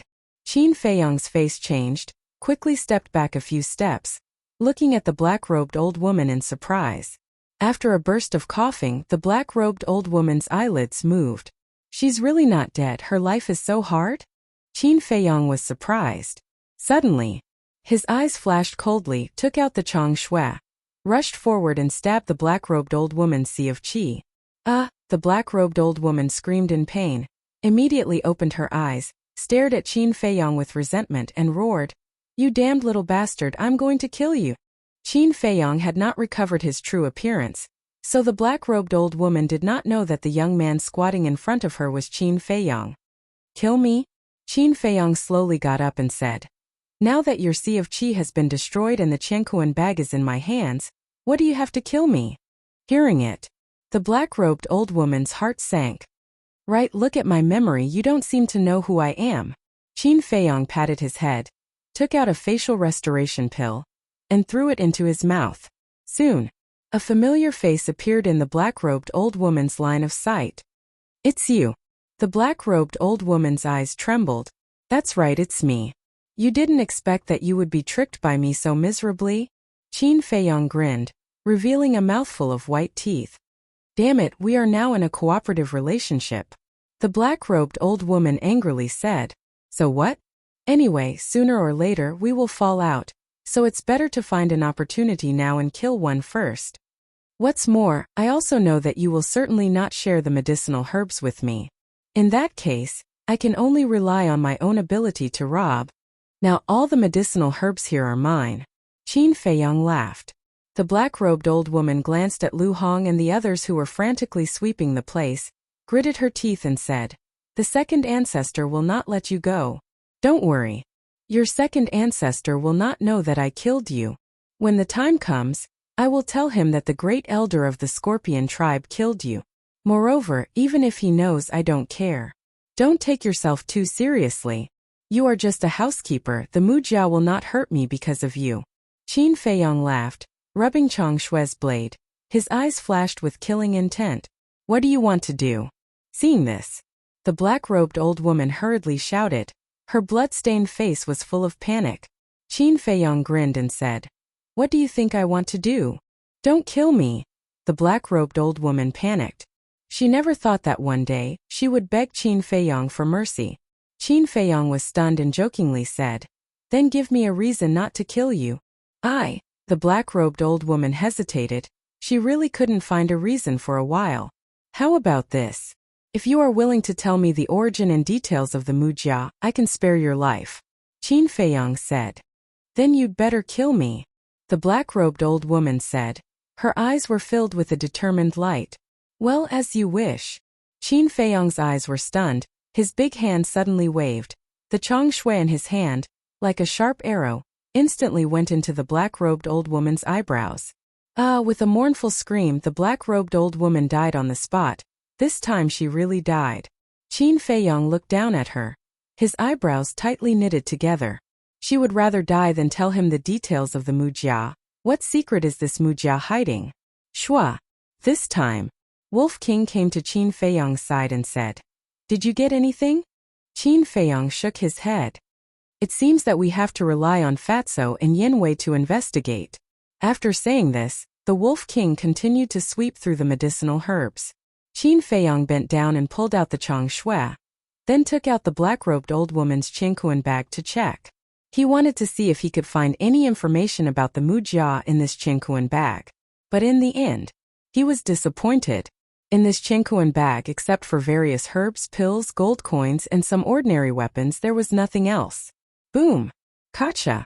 Suddenly, in the distance, there was another deafening noise. Qin Feiyang put away the Chang Shui and the Qingkuan bag, jumped into the sky, looked up and suddenly turned pale with fright. He saw that the giant peaks in the distance were constantly collapsing. The earth was trembling and sinking. Waves of magma erupted from the ground, like pillars of fire, rushed into the sky, illuminating half of the sky. From afar it was like the scene of the end of the world. Moreover, Qin Feiyang also heard a metallic sound in the loud sound of the mountains collapsing and the earth cracking. It was obvious. Someone took out a sacred weapon, and more than one. He could even feel the sacred power and sharpness of those sacred weapons. "Kill for me." Not long after, a loud and clear roar exploded in the area, and a murderous aura filled the sky. This was the voice of the Mujia's second ancestor. Boom! The moment the Mujia's second ancestor's shout sounded, in all directions of the Sky Scorpion mountain range, a terrifying emperor's aura erupted. Qin Feiyang couldn't help but tremble. Obviously, the 30 strong men surrounding the Sky Scorpion mountain range also made their move. This also means that the battle between the Mujia and the Sky Scorpion tribe has officially begun. Hurry up! Qin Feiyang withdrew his gaze and looked down at Lu Hong and the others, urging them, because there is still a place he must go. Chapter 877. As a super tribe that had existed for so many years, the Scorpion tribe must have accumulated a lot of treasures. About 100 breaths later, Lu Hong, Wolf King, and the other beasts landed beside Qin Feiyang one after another. Their eyes were filled with unparalleled excitement. Qin Feiyang asked, "Are we done?" Lu Hong nodded. "The medicinal herbs we harvested this time can't be calculated with numbers. There were all kinds of rare medicinal herbs, and most of them were 10,000 years old. In terms of value, it was no exaggeration to say that it was more than what they had accumulated over the years. Very good. Qin Feiyong was also overjoyed. He said, except for the white-eyed wolf, all of you go to the castle and sort it out as soon as possible. Okay. Lu Hong, the black dragon snake, and the other beasts nodded. Qin Feiyong waved his hand. After sending everyone to the castle, he took a facial restoration pill and restored his original appearance. Then he rushed out of the canyon with Wolf King and rushed toward the Scorpion tribe. They were very fast. In less than 100 breaths, they arrived in front of a majestic mountain ridge. Here, the battle fluctuations were even more obvious. The mountain ridge, which was hundreds of feet tall, was also trembling violently. Cracks appeared on it, and it would collapse at any time. Whoosh! A man and a wolf rushed up like lightning. They stood at a commanding height and looked ahead. What appeared before their eyes was a scene that resembled Azura hell. The mountain was collapsing, the ground was cracking, and the people were in a terrible situation. Terrifying waves of air rolled in the void like a tsunami. There were many ferocious beasts in the mountain range. And they were not weak. There were even holy beasts. But under the waves of air, they were like withered trees, unable to withstand a single blow. As far as the eye could see, there was blood everywhere. Wails and cries were everywhere. And standing here, they could already faintly see the city of the Scorpion tribe, but it was very blurry. Let's go. Qin Feiyong waved his hand and was about to jump down from the mountain ridge and approach the city. Whoosh! But at this moment an ear-piercing sound broke through the air. The two of them turned their heads and saw a black streak of light carrying a destructive aura shooting towards them from afar. What is it? Wolf King was bewildered. It's a saint artifact. Qin Feiyong took a closer look and turned pale with fright. It was a heavenly halberd that was more than 3 meters long. Its entire body was as black as ink, and it emitted a blazing black light. Logically speaking, Qin Feiyong should be happy that a saint artifact was flying towards him. However, this saint artifact was currently in a state of complete recovery. If he were to descend here, with his and Wolf King's current cultivation, they would not be able to stop him. They might even be killed on the spot, and not even their bones would be left. Therefore, now was not the time to be hot-headed and run to catch that sky piercer. Boom! Crack! In front of the man and the wolf there were several giant peaks that were several thousand feet tall. However, the heavenly halberd was like a hot knife through butter, as it smashed everything into smithereens. Then it smashed into the mountain below their feet. Whoosh! Qin Feiyong did not dare to hesitate. He grabbed Wolf King and hid in the ancient castle. Boom! Accompanied by an earth-shaking loud noise, the place was suddenly covered in dust and smoke. About 10 breaths passed. The man and the wolf appeared again. The mountain had disappeared, and there was a huge sinkhole on the ground. Dust and smoke were everywhere.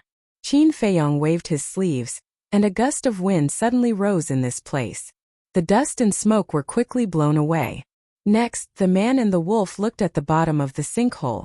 They saw that the heavenly halberd was now inserted into the soil at the bottom. The sharpness and saint aura that it emitted previously had disappeared. Its entire body was dim and lightless. What's the situation? Wolf King was bewildered. I think this saint artifact should belong to the Scorpion tribe. And the owner of this saint artifact may have met with misfortune. Qin Feiyong pondered. Then what are we waiting for? Heard of it? Wolf King's eyes glowed with a green light as he rushed to the bottom of the sinkhole. Whoosh! However, at this moment, another ear-piercing sound was heard. Qin Feiyong's expression changed. He quickly raised his head and looked over. He saw a black figure rushing over. Wolf King also noticed it. He quickly landed at the bottom of the sinkhole and directly spat a mouthful of blood on the heavenly halberd. The heavenly halberd also emitted a layer of hazy blood light. It was dripping blood to recognize its owner. When the blood light dissipated, the blood contract was completed. I've made a fortune. Wolf King smiled and waved his paw. The heavenly halberd turned into a stream of light and entered his sea of qi. Next, he jumped up and landed next to Qin Feiyong.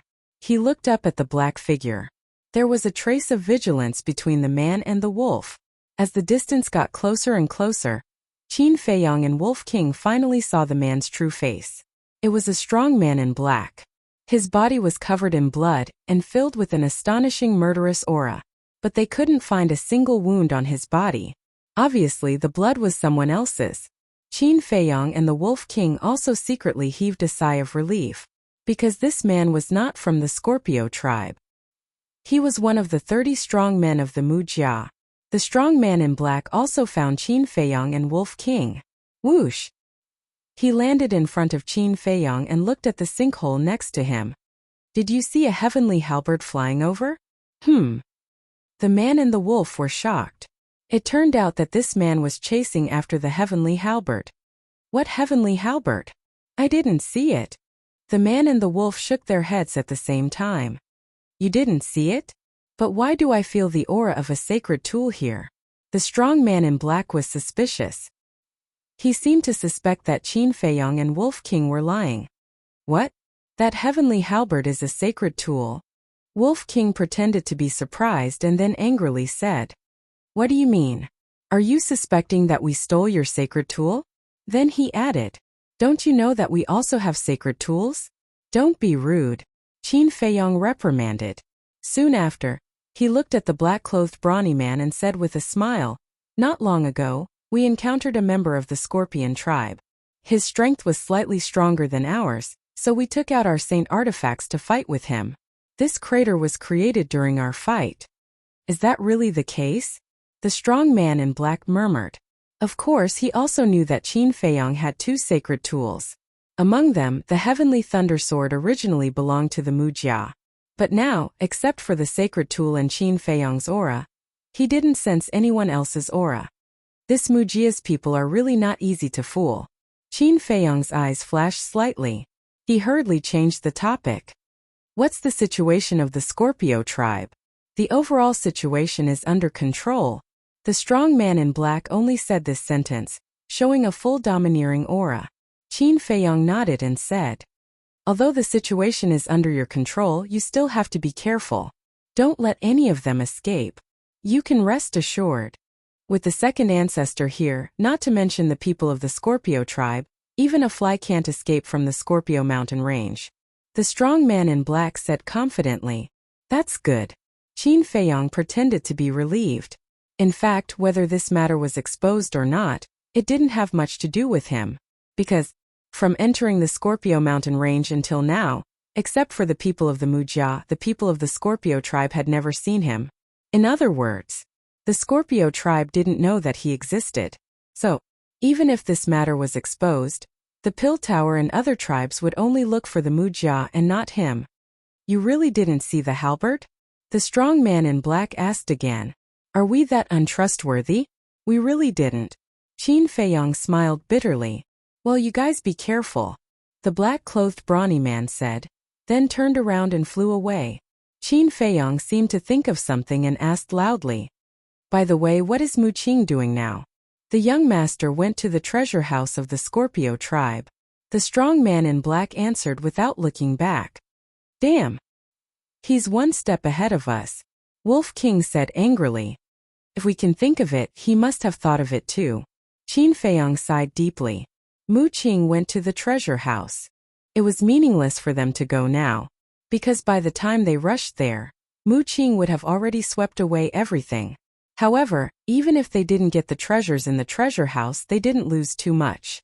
After all, they harvested the medicinal herbs of the entire medicinal field, and also got an extra sacred tool. What should we do next? Wolf King asked. We can't get involved in the battle between the Scorpio tribe and the Mujia. The medicinal field and the treasure house are gone. There's nothing we can do now. Qin Feiyong pondered for a while and said, Let's just go back and retreat. Yes, we need to cultivate well. Wolf King nodded. The people they met now are getting stronger and stronger. With their strength, they can no longer control the overall situation. The battle in the Scorpio tribe continued. Corpses were everywhere, and blood flowed like a river. But all this had nothing to do with Qin Feiyong. He opened a portal and sent Wolf King to the castle and went straight back to the main tower. Shortly after Qin Feiyong went back, Fatso also rushed back to the alchemy room. What's wrong? Qin Feiyong was washing up. Seeing Fatso's anxious look, he couldn't help but ask. Fatso said, Hurry up and refine another small fortune pill. Huh. Qin Feiyong was slightly stunned. He wiped the water off his face and turned to look at Fatso. He frowned. Did you fail? Fatso nodded. Old Yan's character is not very good. He failed to open the 7th floor. The 7th floor is the ultimate realm of the War Saint. That's too much. This small fortune pill only has a 60% success rate. Being able to open the 6th floor is already a miracle. Qin Feiyong rolled his eyes at Fatso and strode towards the alchemy room. Fatso followed and asked, "What's the situation in the Scorpio tribe?" Qin Feiyong said, "I don't know, but according to the Mujia, there shouldn't be any accidents." "You don't know?" Fatty was startled and asked suspiciously, "Didn't you go too?" "How can you not know?" Qin Feiyong said, "I went, but I didn't participate in the battle. I didn't go to the Scorpio tribe." "Then what are you doing?" Fatso wondered. "I looted the medicinal herbs in the Scorpio tribe's medicinal field, and got a sacred tool." Qin Feiyong laughed. "Damn, then didn't you make a lot of money?" Fatso was stunned. Chapter 878. It's a huge profit. Qin Feiyong laughed and said, "Where did you guys help Yanwei open the door of potential?" "Fire Phoenix Mountain Range." Fat Lord is not sure what kind of place it is, but according to Li He, it is a primordial forest, extremely dangerous, and basically no one goes there. Fatso said. While the two of them were talking, they had already entered the alchemy room. Fatso took out a set of medicinal ingredients for the small creation pill. Qin Feiyong closed his eyes and concentrated for a moment before opening the furnace to refine the pill. During the process of refining the pill, Fatso did not make the slightest sound. Soon, a small creation pill was out of the furnace. Qin Feiyong threw it to Fatso and said, "Quickly send it to him." "No rush, no rush. He is still recuperating from his injuries. It will take a while before he can continue to open it. First, tell me the specific situation of the Scorpio mountain range." Fatso was like a curious baby, looking at Qin Feiyong. Qin Feiyong shook his head and laughed. He walked into the lounge and simply said, "Haha, that old witch was actually tricked so miserably by you. It's really satisfying." After listening, Fatso couldn't help but laugh out loud. Although we have gotten rid of a scourge, it is also a great pity that we didn't get the treasures of the Scorpio tribe. Qin Feiyong shook his head. In this world there are gains and losses. Moreover, the people that the Mu clan sent out this time are all War King. Even if Mu Qing didn't go, you might not be able to snatch the treasures from the treasury under their noses. At that time you might even attract a lot of attention. Fatso said. Qin Feiyong nodded and said with a smile, "Then what was Li He's reaction when he saw the potential pills?" 2 words to describe it: shock. Right now, he can't wait to swear a blood oath with you and become sworn brothers. Fatso laughed. Qin Feiyong asked, "Then what's your next plan?" "I have already told Li He about this matter, and he has also expressed that he will do his best to assist me. He has also allowed me and Yanwei to work in the trading pavilion." Fatso said. After pondering for a moment, Qin Feiyong nodded and said, "That's good too. If you work in the trading pavilion, you'll be able to notice the mysterious person buying the herbs." Next, he frowned and said, "Does Li He know nothing about this person?" "It's not like you don't know about the trading pavilion. As long as there's money to be made, who cares who you are?" However, Li He did mention that when this person went to purchase medicinal ingredients in the past, he would always refer to himself as Mr. Wan. In other words, his surname is Wan. But Fat Lord thinks that this shouldn't be true. Fatso said, "Don't make wild guesses before the truth is out." Qin Feiyong said with a smile, "Yes, then Fat Lord will go. If there's any news, Fat Lord will inform you immediately." Fatso got up and said. Qin Feiyong nodded and suddenly said, "By the way, go and find out if there's any dragon blood in the Central Divine Kingdom." "Dragon blood?" Fatso was stunned and said, "No problem." After saying that, he opened the portal and left. Qin Feiyong lowered his head and pondered for a moment. He entered the castle and concentrated on copying the last stroke of the kill formula. As for Lu Hong, Wolf King and the other beasts, they were all immersed in sorting out the medicinal ingredients. The entire castle was filled with a strong medicinal fragrance. Midnight. Dong. A series of rapid knocks on the door came into the castle. Qin Feiyong raised his eyebrows, took a disguise pill, and changed into the appearance of Ancestor Mu. Then he left the castle, walked to the door, and opened the stone door. A familiar face suddenly entered his line of sight. It was Mu Qing. But it was also Mu Qing in disguise. Mu Qing glanced at Qin Feiyong. Without waiting for Qin Feiyong to speak, she directly walked into the alchemy room. Her face was a little ugly.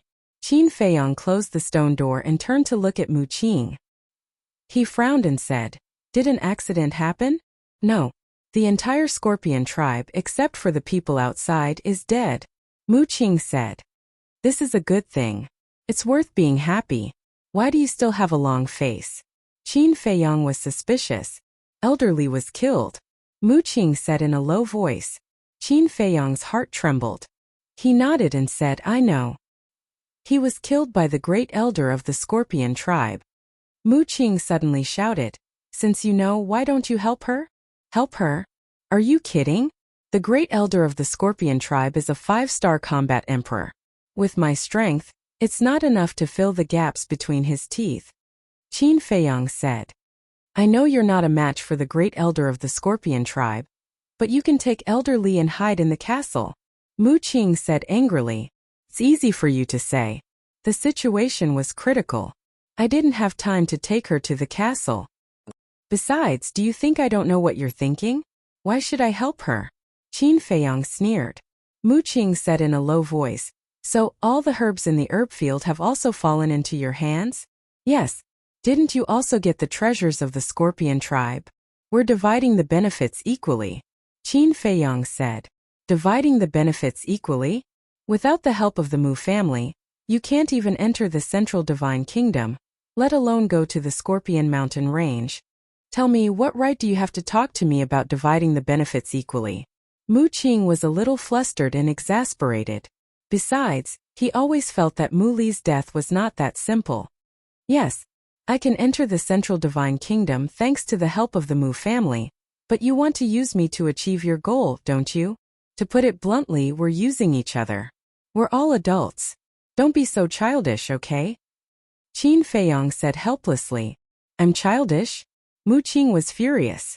He stepped forward, grabbed Qin Feiyong's clothes and shouted, "I'm telling you, don't be arrogant with me.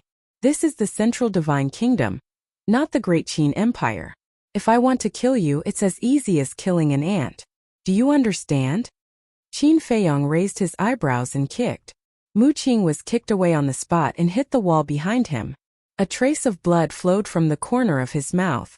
Then, Qin Feiyong tidied his clothes and glanced indifferently at Mu Qing, who was sitting on the ground, and said, "I'm also telling you, I dare to kill you now, so you'd better not provoke me again."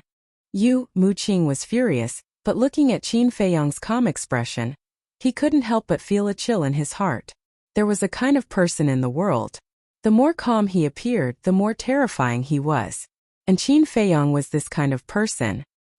He suppressed his anger, got up and said, "Then tell me, did you deliberately set up Elder Li's death?" Qin Feiyong couldn't help but feel a headache. This guy was a little too smart. "Answer me, did you?" Mu Qing shouted. "Yes, it was me. I also took the divine artifact." Qin Feiyong nodded. He originally wanted to hide it from Mu Qing, but now he was really not in the mood. Even if Mu Qing knew, what could he do? It didn't matter. "Okay, you win." Mu Qing gritted his teeth and glared at Qin Feiyong, then turned around and rushed out of the door. Naive. Qin Feiyong shook his head. After closing the stone door, he entered the castle and continued to copy the last stroke of the kill formula. However, from this point, it could be seen that the former housekeeper of the Mu family still had a high position in Mu Qing's heart. Alchemy room number 9. In the lounge, Mu Qing held the image crystal in his hand and sat on the chair, his face gloomy to the extreme. Buzz. After a while, the shadow of the Mu family's second ancestor appeared and asked, "How did it go?" "It was he who killed Elder Li," Mu Qing said word by word, his eyes full of murderous intent. "This damn little beast, I should have listened to you and not let him go to the medicine field." The Mu family's second ancestor was furious. Mu Qing said, "I must avenge Elder Li. Qinger, I understand how you feel. Muli has been taking care of you since you were a child, and you also see her as your grandmother. But remember not to be impulsive. You must think of the overall situation. You can rest assured that when our partnership with him is over, I will find a chance to catch him and let you end his dog life with your own hands, the Mu family's second ancestor said. Good. Mu Qing nodded. Then have you thought about how to frame that mysterious woman? This is very simple. I will arrange it. Don't worry about it. Just focus on your cultivation. Don't let the gap between you and Qin Feiyang get bigger and bigger. The Mu family's second ancestor said. I will. By the way, should we also get rid of the remnants of the scorpion tribe in the main tower? Mu Qing asked. No need. These people are very young, they can't make any big waves. Of course. If there is a chance we can get rid of them. The Mu family's second ancestor laughed. Not long after the conversation between the two ended, under the moonlight, an old man in purple clothes descended over a courtyard. It was the Mu family's second ancestor. This courtyard was very unique. It was located in the middle of a lake. The lake water was clear, and under the moonlight, it shimmered with layers of light. This time, it was late at night and the place was silent. However, in the attic of the courtyard, there were wisps of candlelight coming out from a window. The Mu family's second ancestor landed in front of the window and smiled. Brother Yu, this Mu has come to visit. Soon after, the window opened, and a middle-aged man stood in front of it. This person was about 30 or 40 years old. His body was thin with long snow-white hair, and his body was also wearing a white robe spotless. In his hand, he was holding an ancient book, and his whole person exuded a scholarly aura. Brother Mu? When he saw the Mu family's second ancestor, the middle-aged man was a little surprised, but then he smiled. Brother Mu, please come in. No need. This time, this old man came to tell you a bad news, the Mu family's second ancestor said, his face gloomy. What news can make Brother Mu come to me in person? The middle-aged man was curious. The Mu family's second ancestor said in a deep voice, the scorpion tribe was exterminated. Thud. The ancient book in the middle-aged man's hand suddenly fell to the ground. Who did it? He asked. His whole body's temperament suddenly changed. If it was before, he was like a scholar. But at this moment, he was like the incarnation of a sharp sword, exuding a shocking sharpness. A woman. The Mu family's second ancestor waved his hand, and his battle chi surged, condensing the shadow of the mysterious madam. The middle-aged man raised his eyebrows and said, isn't she the one who helped Qin Feiyang time and time again? Yes. Not long ago, a clansman of the Mu family was looking for medicinal herbs near the Scorpion Mountain range. Suddenly, he heard the sound of fighting in the Scorpion tribe, so he quietly sneaked over. At that time, he saw with his own eyes that this woman ruthlessly slaughtered the entire Scorpion tribe. When this old man learned of this, he was extremely shocked and immediately went to check in person, and sure enough, no one was alive.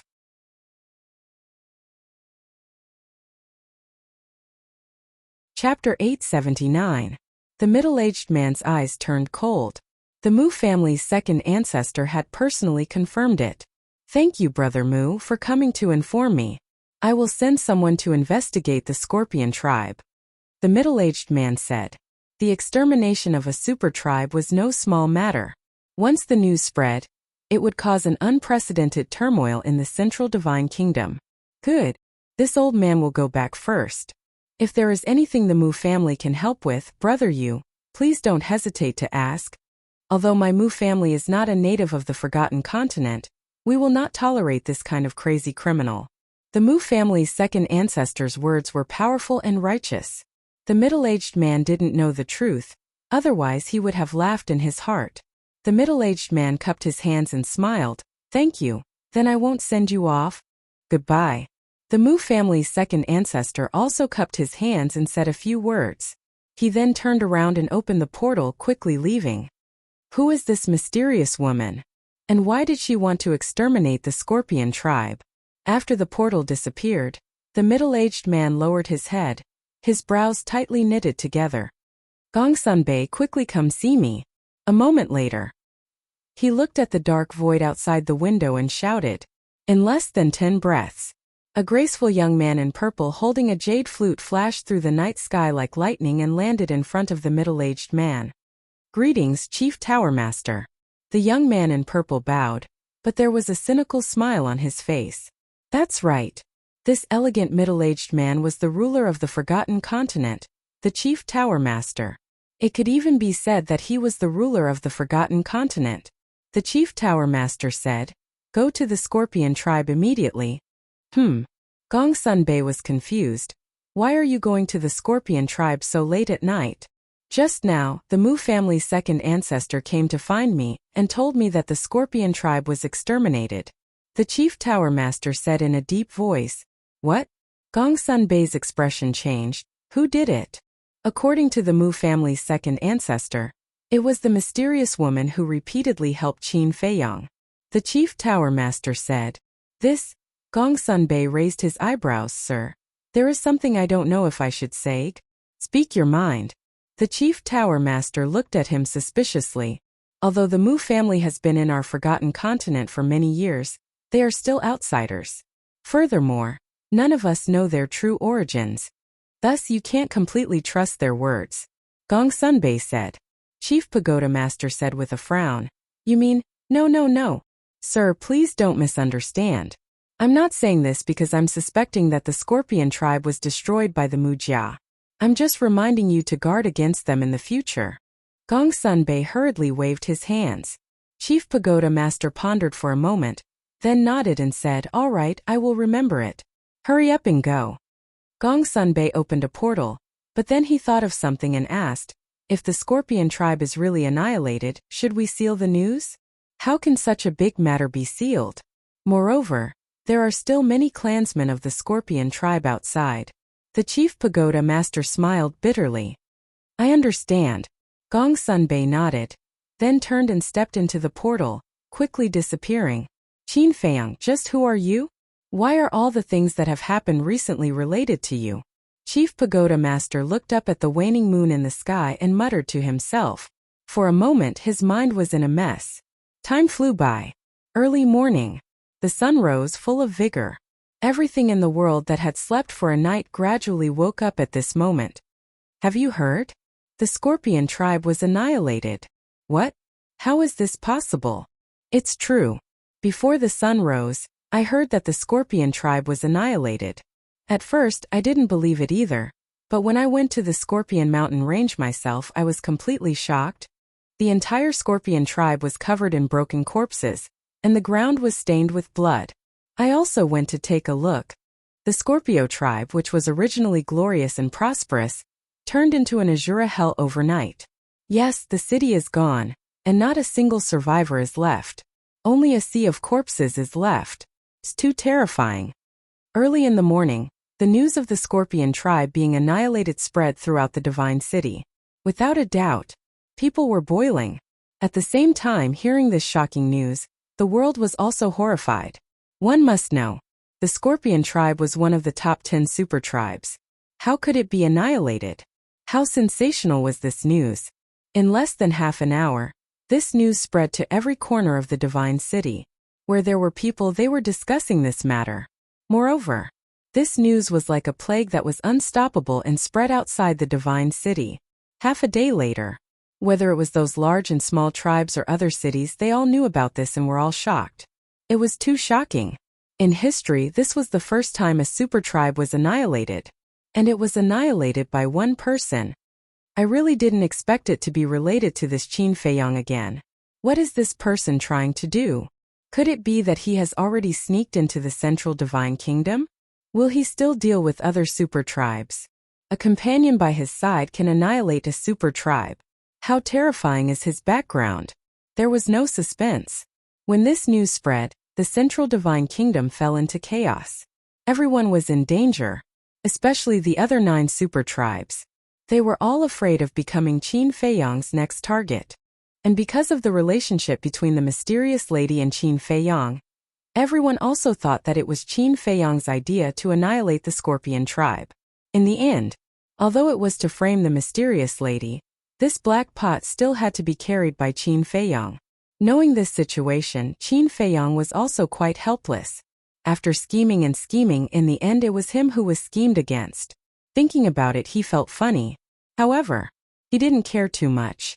Anyway, his original intention was to drag the mysterious lady down, and now he had achieved it. In the assessment hall, as usual, Elder Wu was sitting alone on the armchair, closing his eyes to recuperate.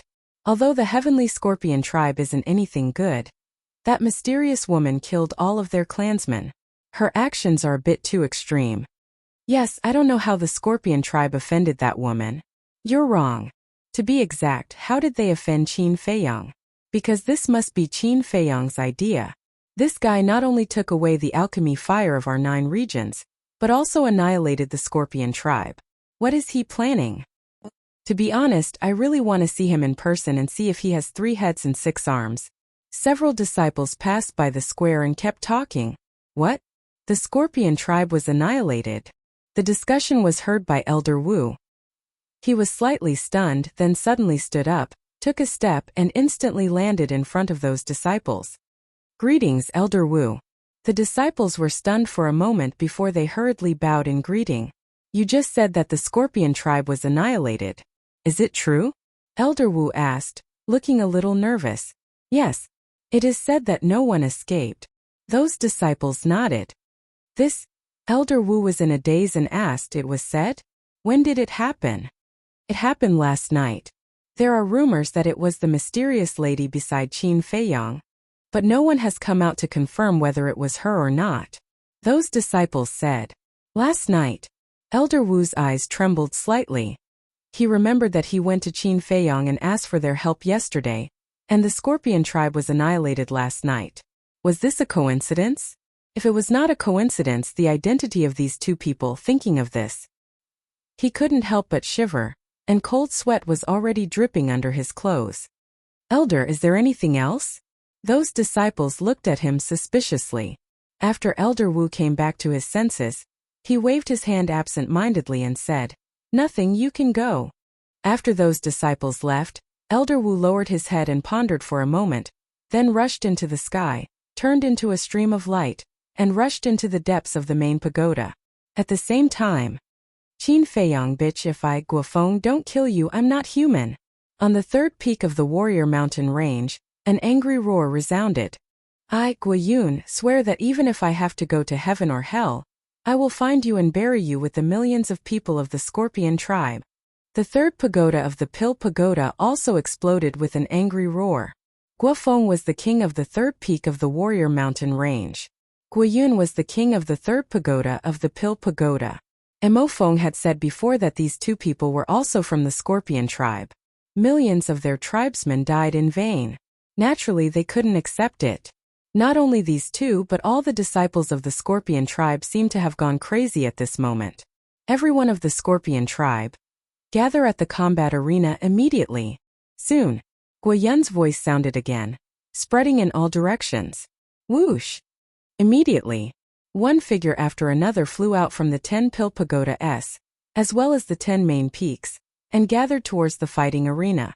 There were men and women, all of them looking young with outstanding temperaments. However, at this moment, there was an unresolvable sadness between their brows. Fighting arena. Located between the Martial Artist Mountain Range and the Pill Pagoda, it occupied an area of several miles. It was the place where the disciples of the main pagoda sparred with each other, or settled their personal grudges. Swish! 2 purple-clothed youths were the first to appear in the fighting arena. Both of them were as handsome as jade, outstanding and peerless. Their cultivations were both at the peak of the 9-star war sect. They stood side by side in the air above the fighting arena, their bodies emitting an awe-inspiring aura of a king. After the 2 of them, the others also rushed over and gathered in the fighting arena. Finally, there were thousands of people gathered here. Guiyun scanned the thousands of people and said, Everyone, you should all know about this bad news. Thousands of people nodded at the same time. Their entire bodies were filled with grief and a monstrous killing intent. Guiyun, Guofeng, what are you trying to do? Accompanied by a loud shout, a white-haired old man descended into the air above the fighting arena.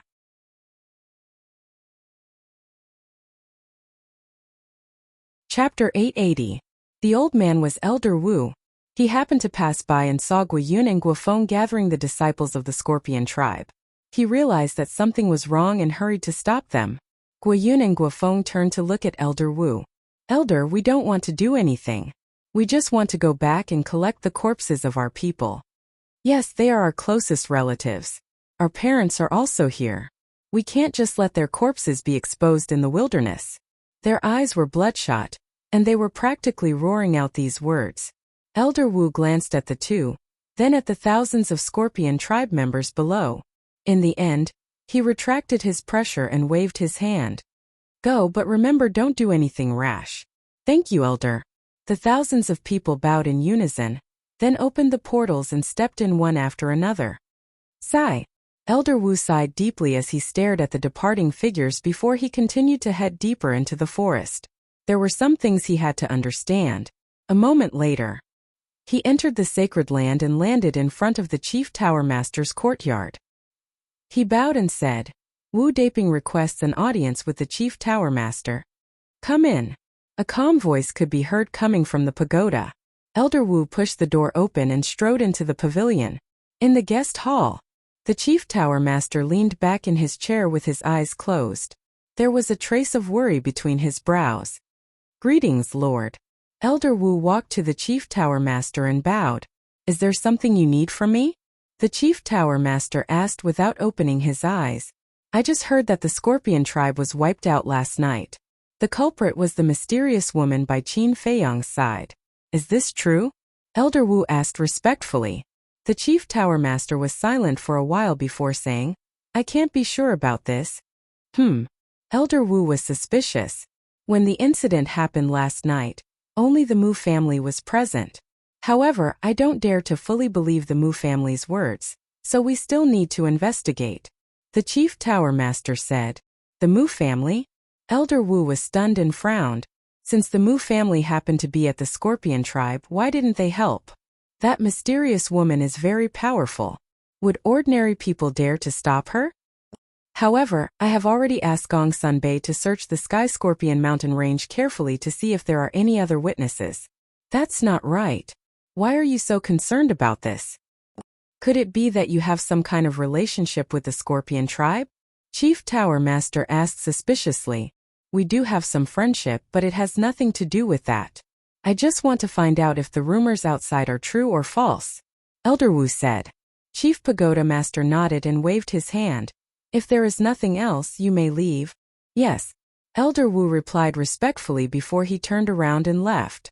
Not long after Elder Wu left, a purple-clothed youth appeared in front of the Chief Pagoda Master. It was Gong Sun Bei. "How's the investigation going?" The Chief Tower Master finally opened his eyes. His eyes flickered with anticipation. "I've searched the area within a radius of several hundred miles. There's not a single survivor." Gong Sun Bei shook his head. "What about the ferocious beast? I remember that the ferocious beasts of the Sky Scorpion mountain range are all very strong. There are even saint beasts. Their intelligence won't be lower than ours. Have you asked them?" The Chief Tower Master frowned. "Of course I thought of this, but let alone a ferocious beast, there wasn't even a bug. Even the ferocious beasts outside the Scorpion mountain range were all killed. In short, there's nothing." Gong Sun Bei sighed. The Chief Pagoda Master frowned. "No." Suddenly, he stood up with a trace of surprise in his eyes. "What's wrong?" Gong Sun Bei was surprised. "There's only one reason to kill all these ferocious beasts. That's to hide something. If the Scorpion tribe was really destroyed by that mysterious woman, is there a need for her to hide? Although I haven't seen this woman, it's not difficult to judge from her actions in the 9 regions that she's a very arrogant person. I don't think she would do something so unnecessary." The Chief Pagoda Master analyzed this. Gong Sun Bei pondered for a while and said, "Maybe she has some secret conspiracy that she doesn't want people to know." The Chief Pagoda Master thought about it carefully and nodded. "It's not impossible." Then he looked up at Gong Sun Bei and said, "We can't take this matter lightly. While looking for that mysterious woman, we must also pay attention to the Mu family's movements." "My lord, are you beginning to suspect the Mu family?" Gong Sun Bei asked. "Not suspect, but to guard against the unexpected." After all, you're right. They're just outsiders and they're so mysterious. Now that such a big thing has happened, we have to guard against them. In addition, to make things easier for you, from this moment on, all the divine envoys of our Pill Pagoda will be under your command. After the chief pagoda master finished speaking, he returned to his seat, looking quite tired. Gong Sunbei's eyes flashed as he bowed and said, "This subordinate will do his best to complete the task. Also, go find Hao and tell him that during this period of time, try not to go out if possible. I have a hunch that our central divine kingdom may be in chaos," the chief pagoda master said. Yes. Gong Sunbei bowed respectfully, turned around and strode out of the attic. He closed the door and then looked at the sky. Chaos? Whoever dares to disturb the order of our central divine kingdom, I, Gong Sunbei, will not let him go. Gong Sunbei muttered, and a strong cold light burst out of his eyes. Then he rushed into the sky and disappeared into the horizon like lightning. One pagoda. Elder Wu was pacing back and forth in front of the pagoda door, as if he was hesitating about something. "Elder, what's the matter?" A few disciples passed by and couldn't help but look at him suspiciously. "Don't bother me, get lost." Elder Wu did not even bother to look at them as he shouted impatiently.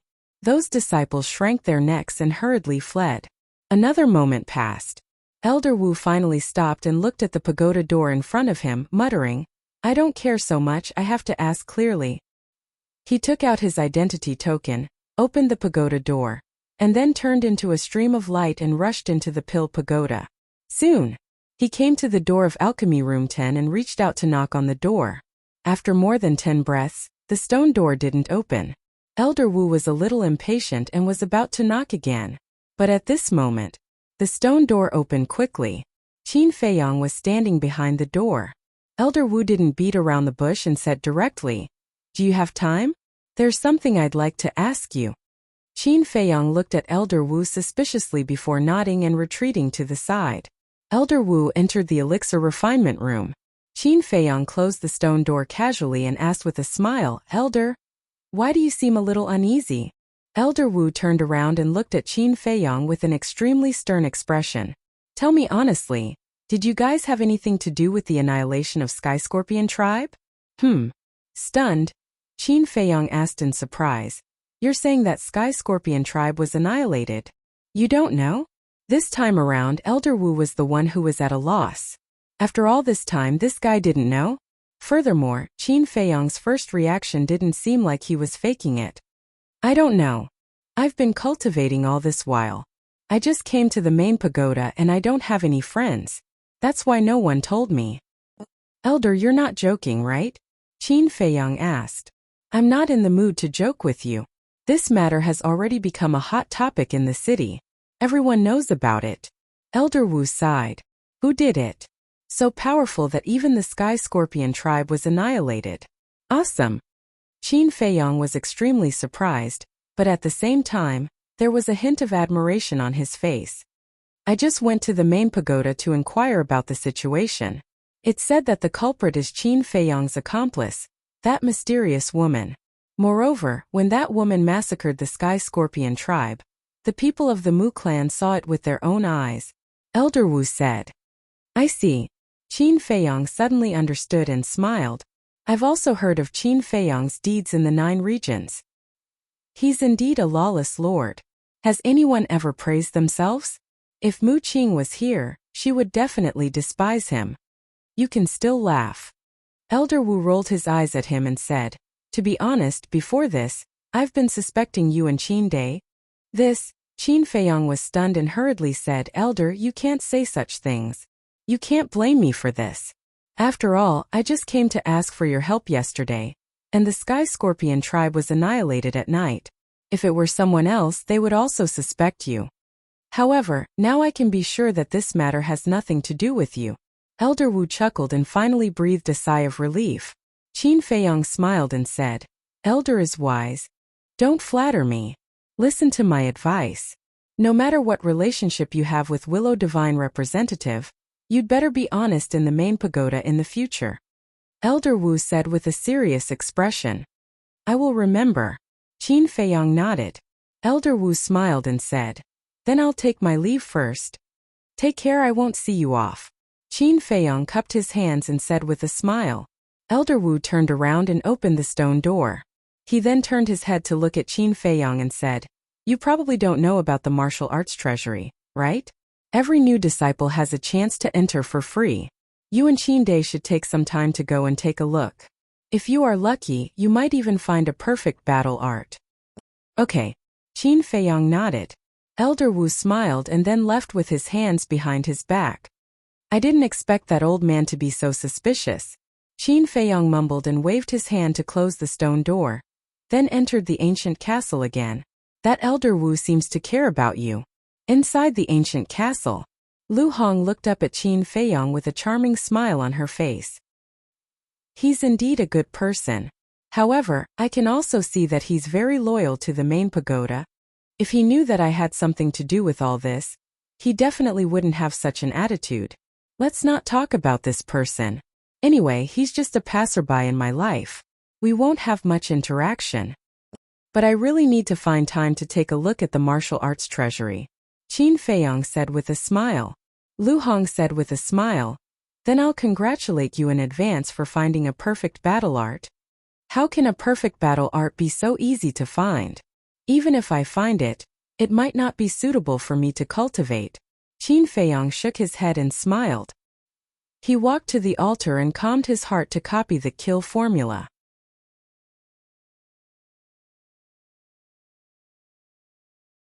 Chapter 881.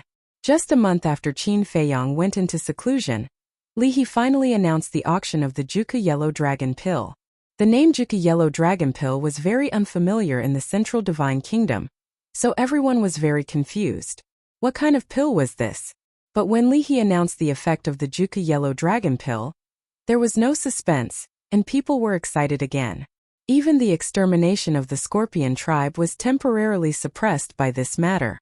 Everyone knew that warriors, martial artists could use the red fire glass pill to increase their realm. But the War Emperor and War King needed to cultivate by themselves, and there was no shortcut. So, the appearance of the Juku Yellow Dragon Pill completely broke the world's understanding of pills. So, there were also people who voiced their doubts. But when Li He said that he had already found someone to test the Juku Yellow Dragon Pill, there were no more doubts. Because the trading pavilion would not lie. Since Li He said it was possible, then it must be possible. On the day of the auction, all the major tribes and disciples of the main tower rushed into the trading pavilion in the North City. The 4 major districts of the Divine City were originally very prosperous. But now the North City was more than many times more prosperous than the other 3 districts. Every street was basically packed to the brim, and the stewards of the trading pavilion in the other 3 districts, after hearing this news, immediately sent a message to Li He, asking him the source of the Juku Yellow Dragon Pill. Of course, Fu Anshan was also included. But in the face of their inquiry, Li He did not say anything. This caused the 3 stewards to become anxious. The effect of the Juku Yellow Dragon Pill was really too amazing.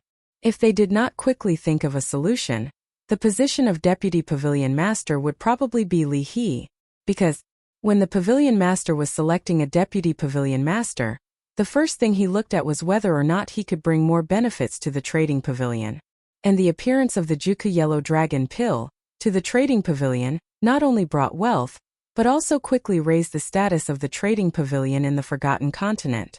So, because of this Juku Yellow Dragon Pill, Li He would change from the person with the lowest chance to the person with the highest chance. Fu Anshan and the other 2 stewards would not agree to this kind of thing. They were also determined to get the position of Deputy Pavilion Master. Therefore, they were now thinking of ways to inquire about the source of the Juku Yellow Dragon Pill.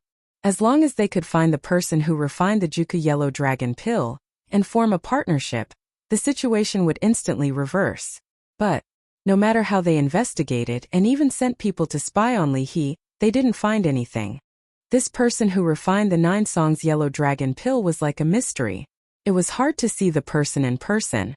Of course, they couldn't give up just like that. As for Li He, he was naturally overjoyed. However, his happiness did not last long.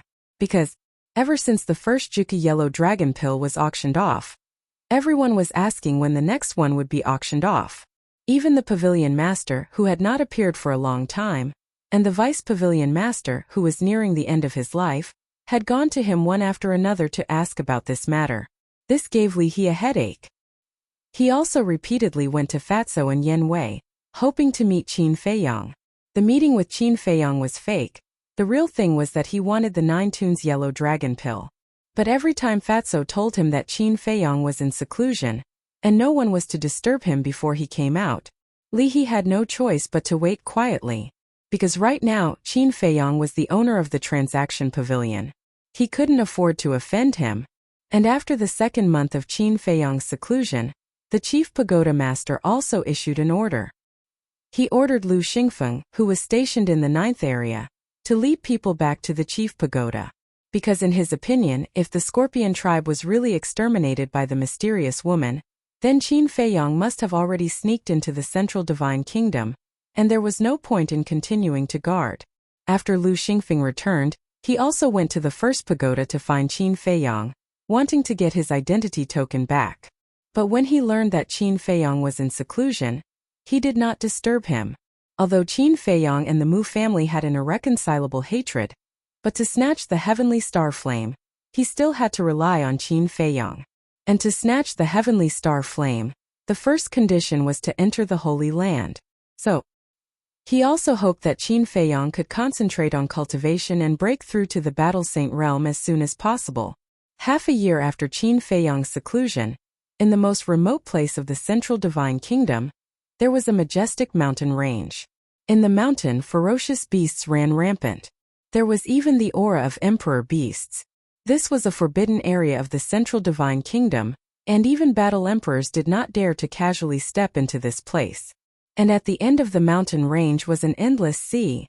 Boom! Splash! Above the sea, the wind whistled and huge waves covered the sky and the earth, hitting the shore with deafening sounds. This was the endless sea, a place of death that made people tremble in fear. But at this moment, an old man in white came riding the wind and waves. He had white hair and a white beard, and he looked like an immortal, exuding an otherworldly aura. Not long after, he flew out of the endless sea, stood above the shore, and turned to look at the rolling waves of the sea. It's just SOSO. A moment later, he muttered to himself with a trace of disdain for the endless sea in his eyes, then he turned and flew toward the mountain range. Boom! As soon as he entered the mountain range, a terrifying emperor aura erupted from the mountain stream. Then, a huge beast rushed into the sky, blocking in front of the old man in white. It was a dragon. Its body was as big as a mountain, and its body was covered with scales. Its ferocious aura was unparalleled. Get lost. The old man in white raised his eyebrows. How dare you? The dragon was full of hostility, and its emperor aura covered all directions. You don't know what's good for you. The old man in white's eyes turned cold. He raised his hand and pointed in the air, and an invisible force immediately rushed toward the dragon. It actually has a divine aura. Are you a deity? The dragon's eyes widened, and it was extremely surprised. The old man in white did not speak, and his eyes were cold and piercing. That invisible force surged and directly killed the dragon, and blood splattered in the sky. A warlord-level beast was killed just like that. This was simply unheard of. When the other beasts hiding in the mountain range saw this scene, they all crawled on the ground and trembled. After killing the dragon, the old man in white did not stop. He streaked across the sky and quickly disappeared at the end of the mountain range. In the blink of an eye, a whole year passed. In the ancient castle, early in the morning, Qin Feiyang, who was concentrating on copying the kill word technique, trembled his arm, and the last stroke blossomed with a resplendent blood light, dyeing the entire castle. At the same time, a powerful aura rushed out from Qin Feiyang's body. His aura soared crazily. In the blink of an eye, his cultivation had broken through the shackles and reached the 9-star War Master. Finally done, Lu Hong, Wolf King, and the other beasts all opened their eyes at the same time and looked at Qin Feiyang. In this year's time, Qin Feiyang had only done 2 things: refining battle chi pills, copying the kill word technique. It could be said that this was the most hardworking Qin Feiyang had ever been, and also the longest time that Qin Feiyang had been in seclusion. The heavens did not disappoint those who were willing. He had finally grasped the kill word technique. Buzz. Rumble. On the iron book, the word kill was like an iron hook and silver stroke, emitting a terrifying killing intent. Enveloped by this killing intent, Lu Hong and the others couldn't help but feel a chill run down their spines. They even felt that the word kill was like the incarnation of a death god. Whoosh! Suddenly, the word kill turned into a stream of light and entered between Qin Feiyang's eyebrows. Boom! Qin Feiyang's body trembled, and a shocking killing intent roared out from his body. At the same time, his long hair, skin, and eyes quickly turned blood red, filled with a ruthless and cold aura. But this was only secondary. The most important thing was that in the center of his eyebrows, a bloody word kill had appeared, as if it was condensed from blood. At this moment he was like a demon god from hell, causing people to tremble in fear. Even Lu Hong, Wolf King, and the other beasts felt an uncontrollable fear in their hearts when they saw Qin Feiyang's current appearance. At the same time, Qin Feiyang was also carefully experiencing the feeling the kill word technique gave him. He felt it. This kill word technique was even more terrifying than what was recorded. For example, at this moment that killing intent was actually corroding his mind, as if it wanted to control his body. Moreover, he had the urge to kill someone right now. He couldn't help but suspect that if he killed more people, would this kill word technique completely control his mind in the end? If it did, then the consequences would be unimaginable. Because if that was the case, he would become an emotionless killing machine. It seemed that this kill word technique could only be used as a trump card. Unless it was a critical moment, it could not be used. Who? After letting out a long breath, Qin Feiyang's mind stirred, and the word kill between his eyebrows disappeared. His appearance quickly returned to normal. The killing intent around his body also dissipated.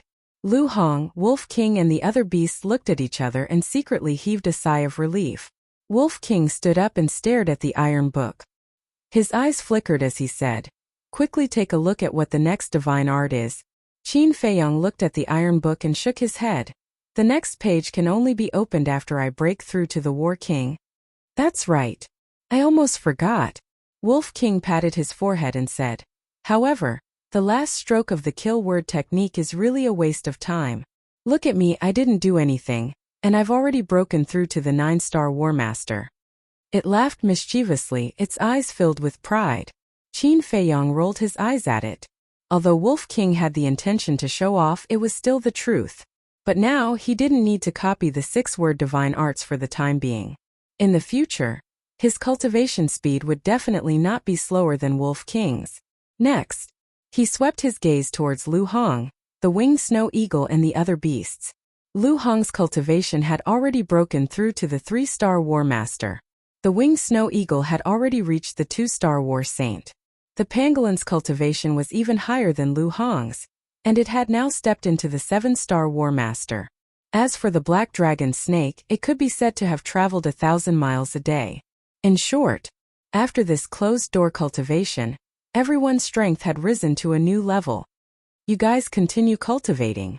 I'll go out and take a look," Qin Feiyang said with a smile, then left the castle. A year had passed, and there was already a little dust in the pill refining room. Qin Feiyang waved his hand, and the stone door opened. Following that, gusts of wind blew. Not long later, the huge alchemy room was spotless. Qin Feiyang was about to close the stone door, but at this moment, a black-clothed youth appeared outside the door. This person's body was slender, his eyebrows were like swords, and his body emitted an astonishing sharpness. It was Mo Feng. As soon as you entered the main tower, you went into seclusion for an entire year. Junior brother Mu, you're really hardworking. Mo Feng sized up Qin Feiyang with a hint of astonishment in his eyes. With his eyesight, he could naturally tell that Qin Feiyang's aura was even stronger than before.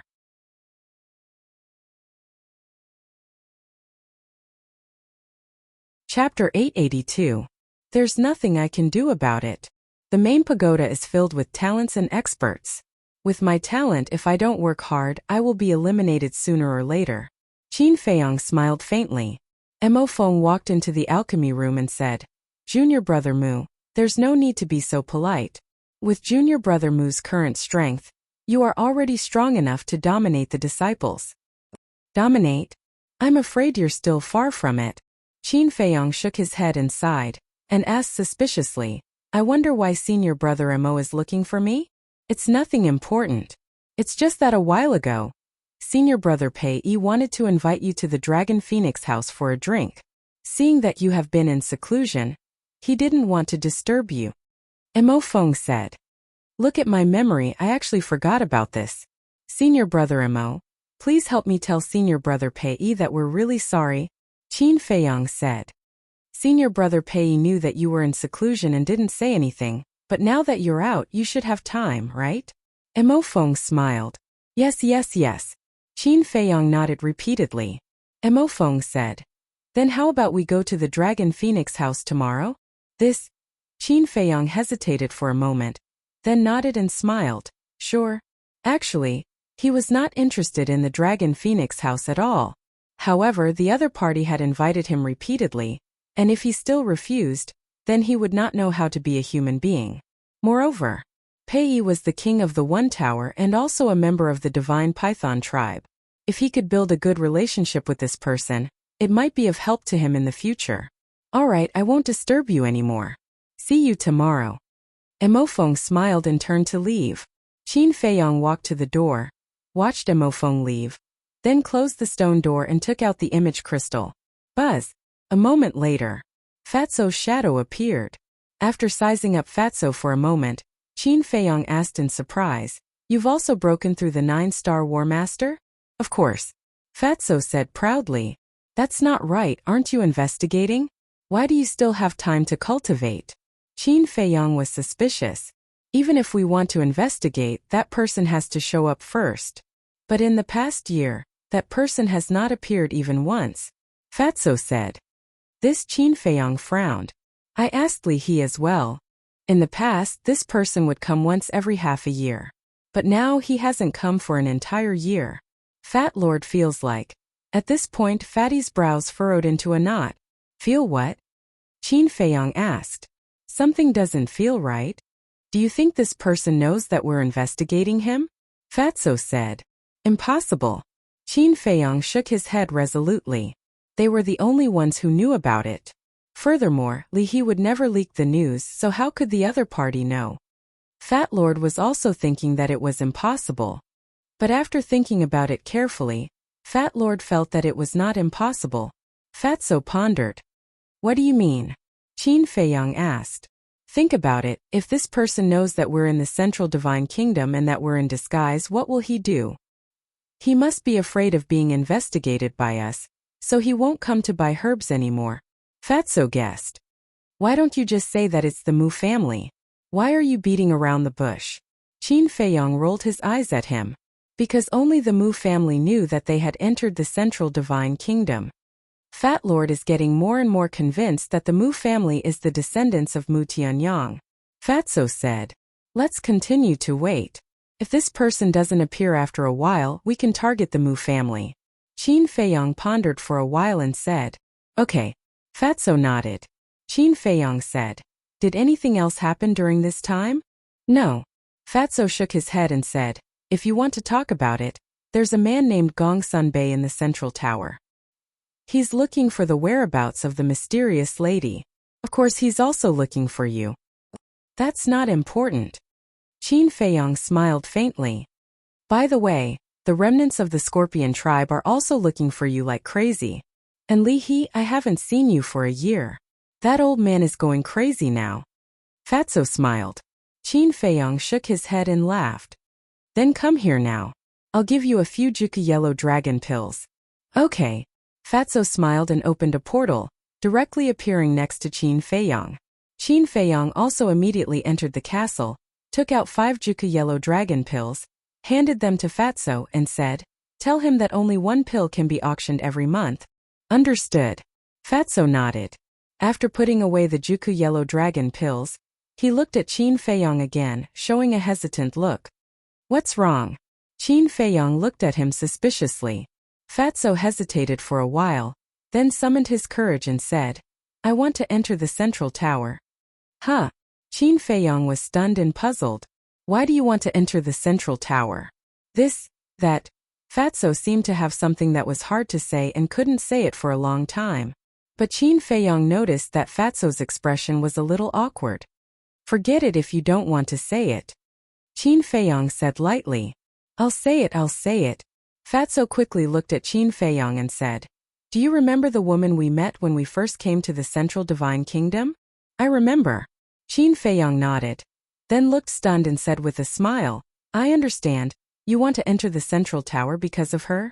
Yes. This year, I've been asking about her. According to my inquiries, she's the daughter of the Heavenly Spiral Tribe's leader, called Chu Xian. She's also a disciple of the Warrior Mountain. Fatso said. Qin Feiyong was stunned. He had already investigated her family background. This guy was quite attentive. Qin Feiyong asked, Is the Heavenly Spiral Tribe also a super tribe? No, it's just a small tribe in the Central Divine Kingdom. Her parents are only 9-star battle saints. Fatso said. They're still stronger than you, why aren't you worthy of her? Qin Feiyong was speechless. Fatso's face darkened and he said angrily, Are you still my brother? Do you have to hit me like this? If you say this again, I'll be angry. Okay, it's my fault. Qin Feiyong quickly waved his hand, and his face suddenly became serious and said, Then did you find out who she used to be with? Yes. You must be very interested in this person. It's the king of the third peak of the Warrior Mountain, Guofeng. Fatso said with a cold light in his eyes. So it's him. Qin Feiyong suddenly understood and said, Then why did they break up? According to my inquiries, it's because Guofeng fell in love with a woman in the Divine Python tribe. This woman is called Peiyu, and it's said that she's Peiyi's cousin. When I was investigating this matter, I also heard that Guofeng didn't like Peiyu at all.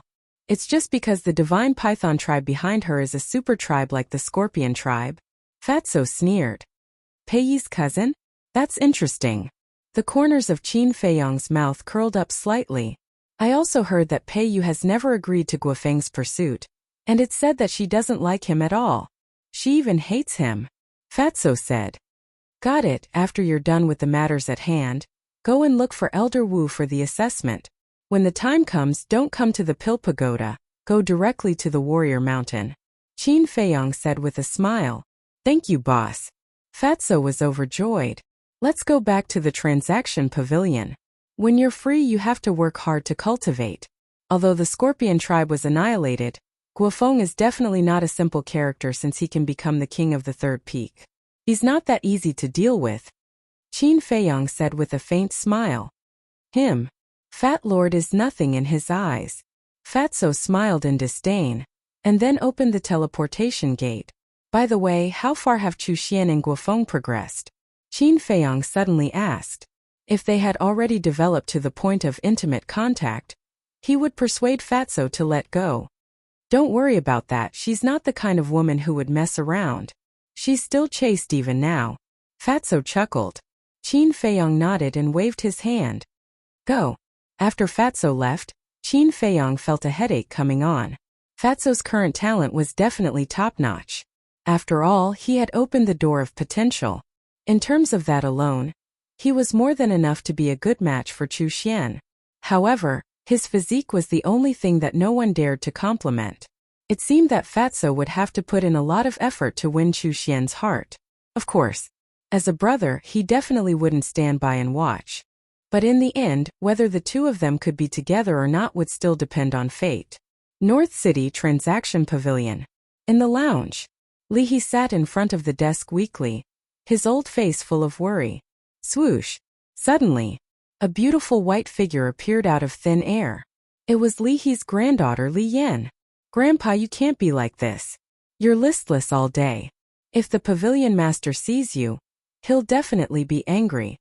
Li Yan walked to the desk and lowered her head to look at Li He. Her white forehead wrinkled slightly.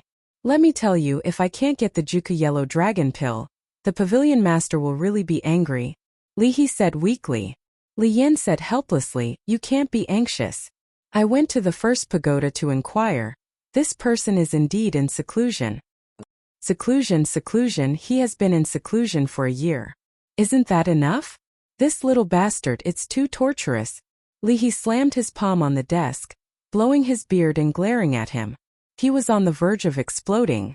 Looking at the current Li He, Li Yan's beautiful eyes flickered.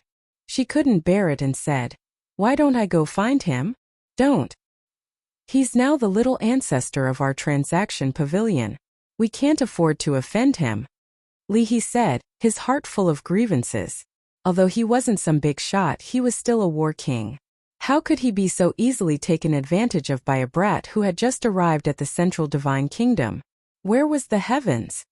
"My boss isn't as old as you say. He can't afford to be the ancestor of your transaction pavilion." At this moment, a teasing voice sounded from outside the door, and then Fatso pushed the door open and entered. "What do you mean? Back then you guys agreed to cooperate with my grandfather. Now that my grandfather wants a Juka yellow dragon pill, I have to beg him. Isn't it a bit too much?"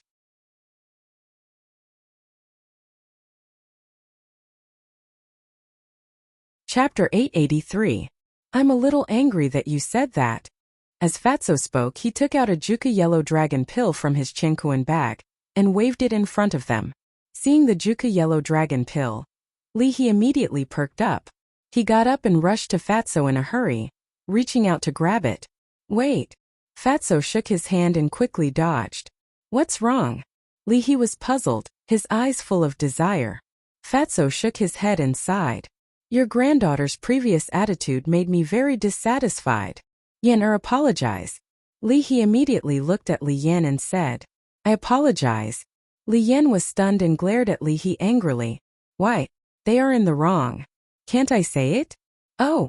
Li He hurriedly ran to Li Yan and whispered, Yes, you're not wrong. But for Grandpa's future, you have to compromise. This is a matter of principle. I'm determined not to apologize." Li Yan didn't buy it at all. She turned her head to the side and pouted, very unhappy. Li He looked at Li Yan, then at Fatty, his old face filled with helplessness. Fatso couldn't help but laugh. Then he acted very generous and open-minded, saying, "Forget it. I'm too lazy to argue with an unruly woman like you. Take it." Then he threw the Juka yellow dragon pill to Li He. Thank you." Li He grabbed the pill and thanked him repeatedly. Then he lowered his head and looked at the Juka yellow dragon pill, his eyes shining. However, Li Yan didn't accept it. He actually said that she was unruly? Wasn't this just making trouble for no reason?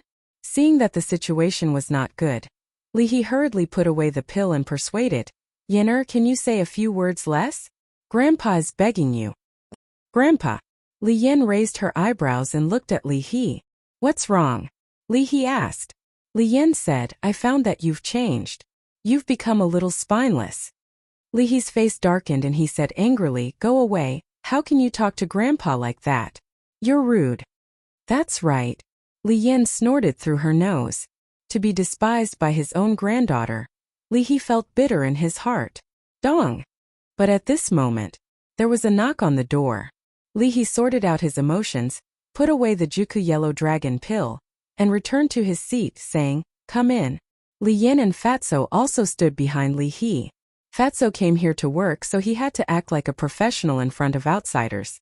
The door was pushed open and a black-clothed guard stood at the door and said respectfully, "Sir, Lord Fu Anshan requests an audience." Again? Li He frowned. In this 1 year, who knew how many times Fu Anshan had already come?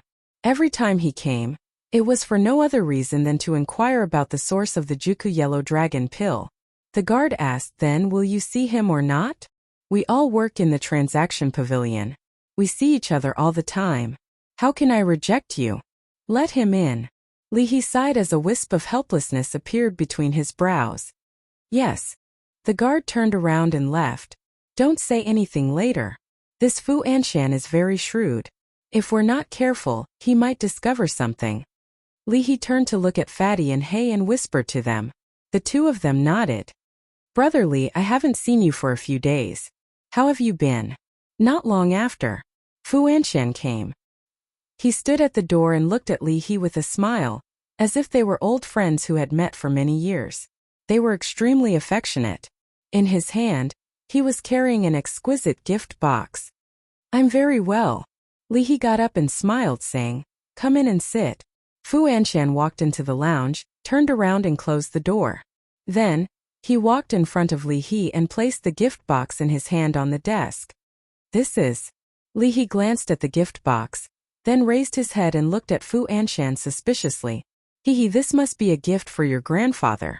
Fatso laughed secretly and sent a voice transmission to Li Yan. This person's skin is so thick that it's indescribable. You'll get used to it. Li Yan replied, her tone full of disdain. Brother, don't you like tea? That's why I specially went to prepare some top-grade tea leaves. I picked them myself and I picked them out piece by piece. Brother, don't mind. Fu Anshan chuckled. How can I accept this? It's too expensive. I can't accept it. Li He hurriedly waved his hand, looking flattered. In fact, he knew in his heart that Fu Anshan must have bought these tea leaves at the market. What picking them personally, what picking them out piece by piece, they were all hypocritical words. But no matter what, he still had to do it on the surface. This, Fu Anshan frowned and pretended to be angry. Brother, if you don't accept it, you won't give me any face. But whether he was pretending to be angry or not, he didn't know. All right, then I'll kindly accept it. Li He looked at the gift box and finally nodded. Sir, wait a moment. But at this time, Fatso said. What's wrong? Li He turned his head and looked at him suspiciously. I'll help you taste it first to see if it's poisonous, Fatso said respectfully, walked to the desk, and directly opened the gift box. Seeing this, both Li He and Li Yan were astonished. Then the grandfather and grandson's faces couldn't help but twitch. Not only did he suspect others, he even directly checked the goods in front of others. How could Fu Anshan endure this? The grandfather and grandson glanced at Fu Anshan. Sure enough, at this moment Fu Anshan's face was extremely gloomy, and the way he looked at Fatso was as if he wanted to pull out his tendons and skin him. Fatso turned a blind eye to it, took out a piece of tea, put it in his mouth and chewed. A moment later, he spat out the tea and nodded. This tea is indeed good. Then he looked at Li He and bowed. Sir, it's not poisonous, you can rest assured and accept it. Li He couldn't help but want to laugh, but he didn't dare to. He held it in and nodded. But Fu Anshan was about to explode. He stared fixedly at the fatty and said, if this old man remembers correctly, you are the person who was following Qin Day and his companion a year ago, right? That's right. Fatso nodded. Fu Anshan said in a deep voice, then why are you here now? My talent is not good enough, and the people of the main tower don't like me, so I can only find a job to make a living. What, do you have a problem with that? Fatso teased. Fu Anshan clenched his fists, and his joints made a cracking sound. Seeing this, Li He knew that something was wrong and hurriedly scolded Fatso. Who gave you the guts to speak to Steward Fu like that? Apologize to Steward Fu, or pack up your things and get out of here. Fatso shrunk his neck and hurriedly bowed. It's this little one who doesn't understand etiquette. Please be magnanimous and don't bother with this little one. Humph! Fu Anshan snorted and looked at Li He. Old Li, let's not beat around the bush. I don't have any other purpose. I just want to know who refined the Juku Yellow Dragon pill. When I worked with that person, I agreed in advance that I couldn't reveal his identity to anyone. Even when the Pavilion Master and Deputy Pavilion Master came to ask me, I didn't say anything. So I can only apologize to you, Li He said. Fu Anshan raised his eyebrows, and the anger in his heart almost exploded. But he endured it and said, then when are you going to auction the second Juku Yellow Dragon pill? This, Li He hesitated. He wanted to tell Fu Anshan that he hadn't thought about it yet. But before he could speak, Fu Anshan said, don't tell me you haven't gotten the second Juku Yellow Dragon pill from him? You can't be this efficient. Li He narrowed his eyes and said, what are you trying to say? With the Juku Yellow Dragon pill, the next Deputy Pavilion Master will definitely be you. However, if you don't accumulate enough points, you might become the same as before. Fu Anshan said indifferently. Anyone who knew what was going on would be able to tell that there was a hint of mockery in his words. Thank you for your concern. But in my opinion, it's not a big deal to become the same as before. In short, I won't be like some people, showing a humble face all day long to curry favor with this and that. Li He said with a faint smile. What did you say? Fu Anshan's face darkened, and there was a fierce light in his eyes. He turned hostile. Fatso laughed secretly. You can't be nice to people like Fu Anshan, do you understand? Li Yin sneered secretly. In the face of Fu Anshan's fierce eyes, Li He only smiled indifferently and said, You know what I'm talking about? Okay. We'll see. I'd like to see how you climb to the position of Deputy Pavilion Master, without the Juka Yellow Dragon pill. Fu Anshan smiled coldly and left in a huff. Wait. I really don't have the fortune to enjoy this gift of yours. You'd better take it back. Let me show you something else. You'll definitely be surprised. Li He waved his hand, and the gift box on the table flew toward Fu Anshan. Fu Anshan stopped and turned to catch the gift box. Then, he looked at Li He and immediately saw Li He take out a pill from his cosmos bag. What? Juka Yellow Dragon pill. Fu Anshan froze on the spot. I wanted to tell you before that I already got one, but unfortunately you didn't let me. How is it? How do you feel after seeing this Juka Yellow Dragon pill? Li He said playfully. This was the real-life version of a slap in the face. Fu Anshan's face was extremely interesting. Alright, I won't send you off. If you have time in the future, don't come here, because it won't help you in any way. You'd better go and curry favor with the Pavilion Master. Maybe one day, when he's in a good mood, he'll directly let you succeed the position of Deputy Pavilion Master. When that time comes, I hope you'll take care of me. By the way, I have to thank you properly. Li He put away the Juka Yellow Dragon pill and said with a smile. There was a reason for him to say thank you. Because back then, the first person Qin Feiyong looked for was not him, but Fu Anshan. If Fu Anshan's attitude was better at that time and he was not so arrogant, then the person who was cooperating with Qin Feiyong now would definitely be Fu Anshan, and naturally Li He would have nothing to do with it. Therefore Li He was extremely grateful to Fu Anshan. But Fu Anshan did not know this. He only thought that Li He was mocking him. You're good. After saying this, he grabbed the gift box and turned to leave angrily. Of course.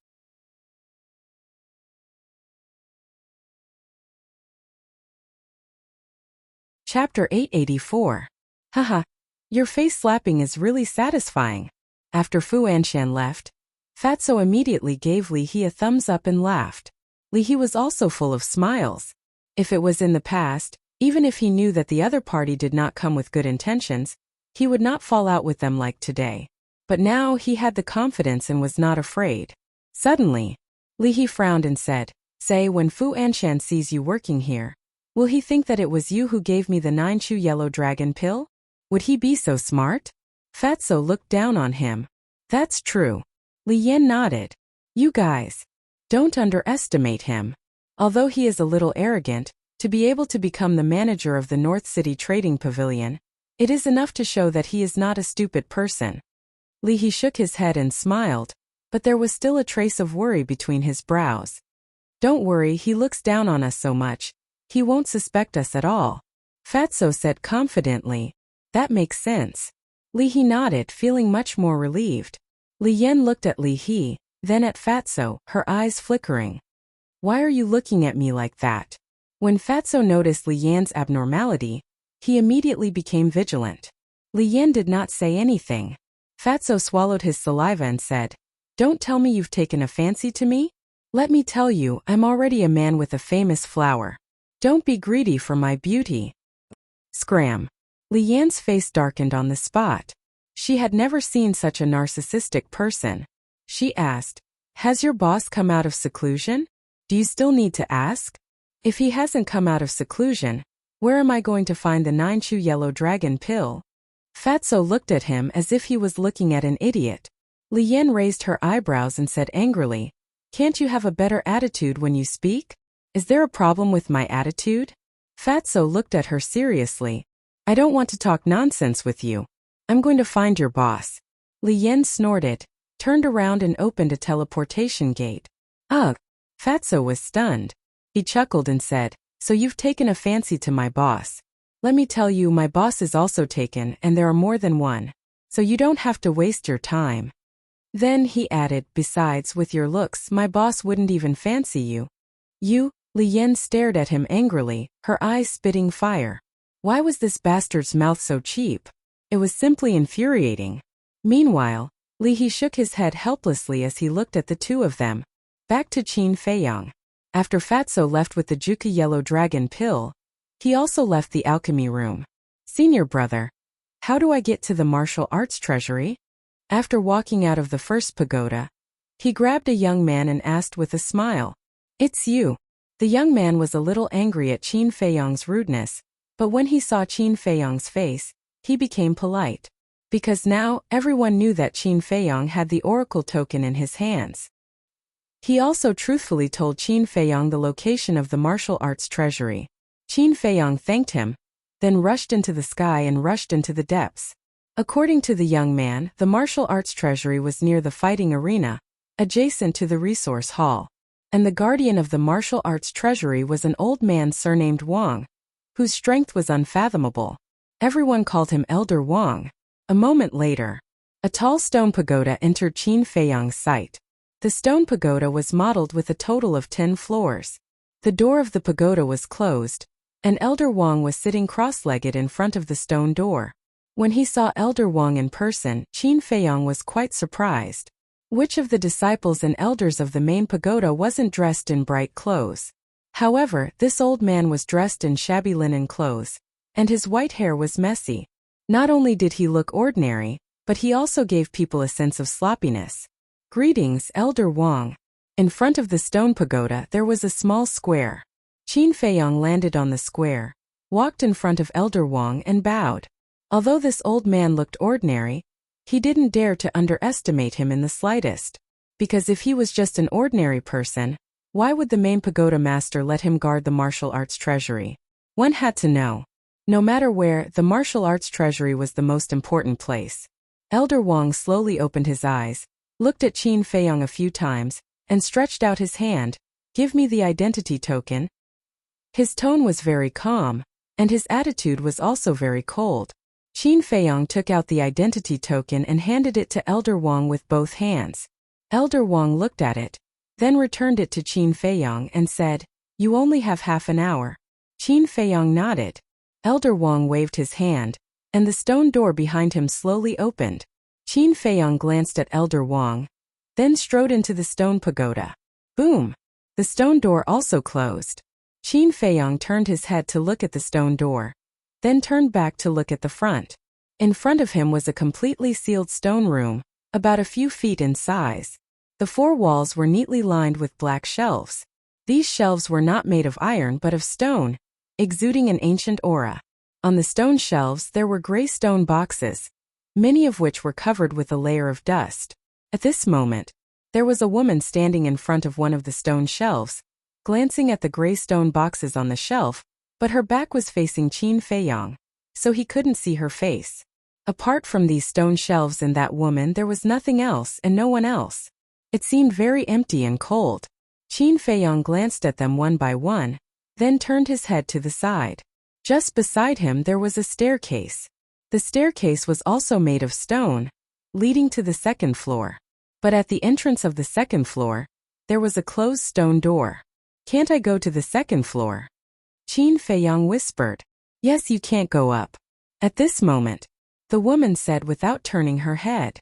Qin Feiyang was stunned, walked to the woman's side and looked at her face. At this moment, he froze. This woman, fair and beautiful, wore a snow-white dress, and had a tall and exquisite figure.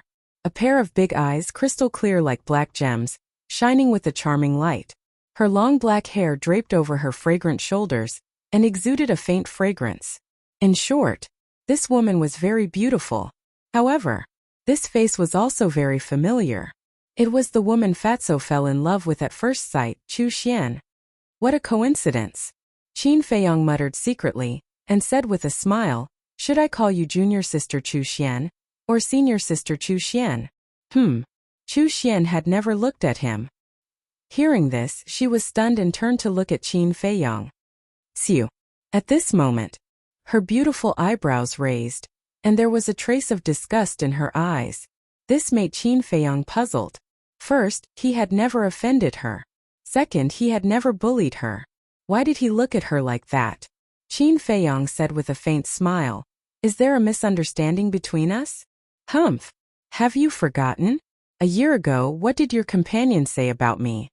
At that time I was abandoned, but there is no need to explain it, right? In short, none of you stinky men are good. Chu Xian snorted coldly and turned to walk away.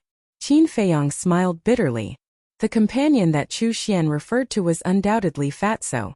Miss, you have indeed misunderstood. At that time, my companion was just being kind and wanted to comfort you. But before Qin Feiyong could finish, Chu Xian suddenly turned his head and said, I don't need anyone to comfort me. Okay. I won't say any more. Qin Feiyong waved his hand, his forehead hurting. Originally, he wanted to help Fatso save some of his image, but he didn't expect this woman to have a bad temper. He didn't ask for a rebuff and turned his head to glance at the stone boxes on the shelf. These stone boxes were all the same size and shape, but there were no signs or words on them. But obviously, inside the stone boxes there must be jade slips. Then there was a problem. There were no signs. How could he choose? Purely by luck? Qin Feiyong pondered for a moment. Then he grabbed a stone box. Kindly remind you, think carefully before opening the stone box. At this time, Chu Xian's voice sounded. Why? Qin Feiyong was puzzled. Because once you open it, you can't choose another stone box. Chu Xian said. I see. Qin Feiyong nodded, looked at the stone box in his hand, and then put it back. Then, he walked to Chu Xian. You kindly remind me, which shows that you are also a reasonable person. So, you can't hate all of us men because of Guofeng? This is very unfair to us, you know? Qin Feiyong laughed. Don't mention him to me. Chu Xian said, her voice cold and piercing. Okay, I won't talk about him. Qin Feiyong nodded repeatedly, turned his head to look at the stairs, and asked curiously, how do I go up to the second floor? You have been in the main pagoda for a year and you still don't know? Chu Xian frowned. Qin Feiyong smiled faintly. I have been in seclusion for a year and didn't inquire about this situation. Seclusion for a year? Chu Xian looked at him in surprise and explained. There are a total of 10 floors in the martial arts treasure house. Except for the first time, which is free, you need contribution points to enter. What is contribution points? Qin Feiyong was stunned and asked. Chu Xian said. Contribution points are a virtual number, similar to the form of currency. Then how do you get contribution points? Qin Feiyong asked. Go outside and capture beasts alive. Beasts of different cultivation levels can get corresponding contribution points, Chu Xian said. There is such a thing? Qin Feiyong was stunned and asked again. Why do you have to capture them alive? Can't they be dead? What's the difference? Of course there is a difference. Capturing them alive can prove that you captured them with your own ability, and those who died may be killed by you, but others may also help you kill them. Most of the disciples in our main pagoda are people with family backgrounds, so the higher-ups have to guard against this. The reason why you need contribution points to enter the martial arts treasure house is that the higher-ups use an alternative method to stimulate the fighting spirit of us disciples, as well as to cultivate our actual combat experience and combat awareness. Meng Xian explained. I see. Qin Feiyong suddenly understood. Indeed.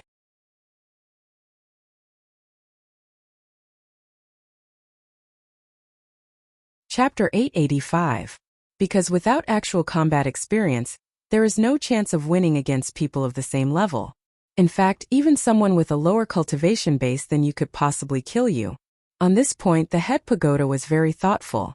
Qin Feiyong asked, is it true that the higher you go, the better the battle art? It's not that the better the battle art, but the higher the chance of getting a perfect battle art. However, even if you go to the 10th floor, the chance of getting a perfect battle art is estimated to be 1 in 10,000. Chu Xian said. 1 in 10,000? Qin Feiyong was dumbfounded. The chances of that happening were extremely slim. Although many of our head pagoda disciples have perfect battle arts, their perfect battle arts are basically passed down from their own tribes.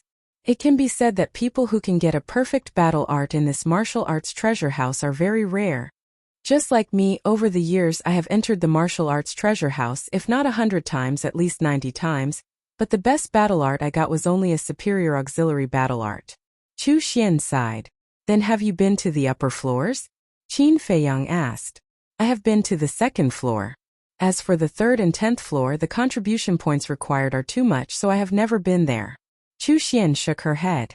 Qin Feiyong smiled. Then in the future, if you don't mind, let's go hunting together. Just you? Chu Xian looked him up and down and shook her head after a while. Forget it, I'm afraid you will drag me down. I'll drag you down? Qin Feiyong's expression stiffened. He originally thought that since Fatso liked this woman, he would help her. But he didn't expect to be ridiculed. Chu Xian didn't say anything more. Turned around and walked around before finally choosing a stone box. Qin Feiyong went up and looked at it curiously. But when the stone box was opened, Chu Xian, who was standing in front of him, disappeared without a sign. Qin Feiyong was shocked and quickly looked around. But in such a big first floor, Chu Xian's figure was nowhere to be found. Where did she go? Qin Feiyong was surprised and also grabbed a stone box and tried to open it. Immediately, he sensed a mysterious power enveloping him. Then his vision blurred, and he appeared in a small square. Qin Feiyong hurriedly looked up and saw an ancient pagoda in front of him. Below the ancient pagoda, an old man sat cross-legged. It was Elder Wang. Chu Xian was there as well. At this moment, she was holding the stone box and standing beside Qin Feiyong. It's out already? Qin Feiyong was stunned. I forgot to tell you that once you open the stone box, the martial arts treasury will immediately send you out. Chu Xian whispered. Qin Feiyong's face twitched, and his heart was filled with bitterness. Previously, he had thought that something bad might have happened to Chu Xian, so he casually took a stone box. But he didn't expect this to be the case. Qin Feiyong looked at Chu Xian helplessly and asked, Then what battle art did you get? Low-grade battle art. Chu Xian said disappointedly and walked to Elder Wang. She took out her identity token and handed it to Elder Wang together with the jade slip and the stone box. What's going on? Qin Feiyong was stunned. Although it was a low-grade battle art and was useless, it could be given away or sold. Why did she give it back to the martial arts treasury? After Elder Wang put away the jade slip and the stone box, he waved his hand again and a stream of light entered Chu Xian's identity token. Then he returned the identity token to Chu Xian. Chu Xian took the identity token and didn't stop. She turned around and walked to Qin Feiyong's side. Looking at Qin Feiyong's suspicious face, she explained, The main pagoda has another rule. If you encounter a battle art that you don't like, you can return it to Elder Wang. In this case, Elder Wang will return 1/10 of the contribution points. For example, I use 100 contribution points to enter the first floor. If I return the jade slip to Elder Wang, I will return 10 contribution points. I see. Qin Feiyong nodded in realization. This kind of rule was quite humane. At least he wouldn't lose money. Good luck, Chu Xian said coldly. She then turned into a beam of light and flew towards the warrior mountain range. This woman is cold on the outside but warm on the inside. Qin Feiyong looked at Chu Xian's back with a faint smile on his face. Although they had been together for less than an hour, he knew a little about Chu Xian's character. She wasn't as bad as he first thought. Then, he retracted his gaze and opened the stone box. He saw a gray jade slip lying inside. It looked like an ordinary stone without any brilliance. Before looking at it, Qin Feiyong began to feel disappointed, because generally high-grade battle arts would have a bright color in the jade slip. However, he couldn't not look at it. He took out the gray jade slip and immersed his mind into it. A stream of information flowed into his mind. Battle art name, soul tampering skill. Level, no grade. What's with no grade? Qin Feiyong was confused. As everyone knew whether it was martial arts or battle arts, they were divided into 4 grades. Upper, middle, lower and perfect. But he had never heard of a gradeless skill before. With a stomach full of doubts, he continued to read. In the end, he found that he couldn't understand this soul tampering skill at all. Overall, it felt like a complete paragraph had been erased so that people would not know what was written. It was the first time he encountered such a situation. He took the jade slip and walked to Elder Wang. He cupped his hands and said, I have doubts in my heart. Elder Wang, please answer. Speak. Elder Wang spoke with his eyes closed. Qin Feiyong asked, Is there a gradeless battle art in the world? As soon as this question came out, Elder Wang's eyebrows twitched, but he didn't open his eyes. He said, Did you get the soul tampering skill? How do you know, Elder Wang? Qin Feiyang was surprised. Elder Wang said, because in the entire martial arts treasure house, only the soul tampering skill has no grade. Then what level does this gradeless skill represent? What kind of battle art is the soul tampering skill? Qin Feiyang was puzzled. A gradeless skill means that it's inferior to an inferior battle art. As for what battle art it is, you'll have to comprehend it yourself. Of course, a gradeless battle art is definitely not very strong. You have to know whether to keep it or not. Elder Wang said. Hearing this, Qin Feiyang's face was full of bitter smiles. His luck was too good. He actually got a battle art that was inferior to an inferior one? If this were to spread, he would be mocked by countless people. After pondering for a moment, Qin Feiyang asked, if I return it to you, will I have to return the contribution points? Then let me ask you, did you ask for contribution points when you went in? Elder Wang asked. No. Qin Feiyang shook his head. That's right. You'll have to use your contribution points to return the contribution points. Elder Wang said. Forget it then, I'll keep it. Qin Feiyang put away the gray jade slip and handed the stone box to Elder Wang. Then he sighed and got ready to leave. Get lost. But at this moment an angry shout came from afar.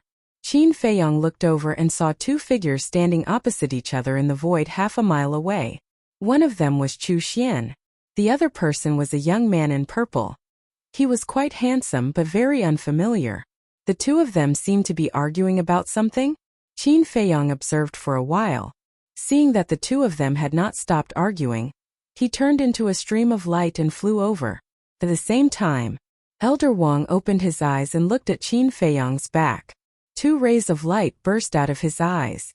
Then, he took out the image crystal and poured his battle chi into it. Soon, a middle-aged man's shadow appeared. It was the Chief Pagoda Master. Another little guy has obtained the soul refining technique. Elder Wang said, but he did not get up, nor did he bow to the Chief Pagoda Master. The Chief Pagoda Master was stunned and hurriedly asked, Who? Elder Wang said, It's the young man who has a good relationship with Lu Xingfeng. His name is a bit strange, called Ancestor Mu. Did he take it? The Chief Pagoda Master asked. Yes. Elder Wang nodded. The Chief Pagoda Master pondered for a moment and sighed. I only hope that he won't be like those people in the past and not know how to cherish it. Not necessarily.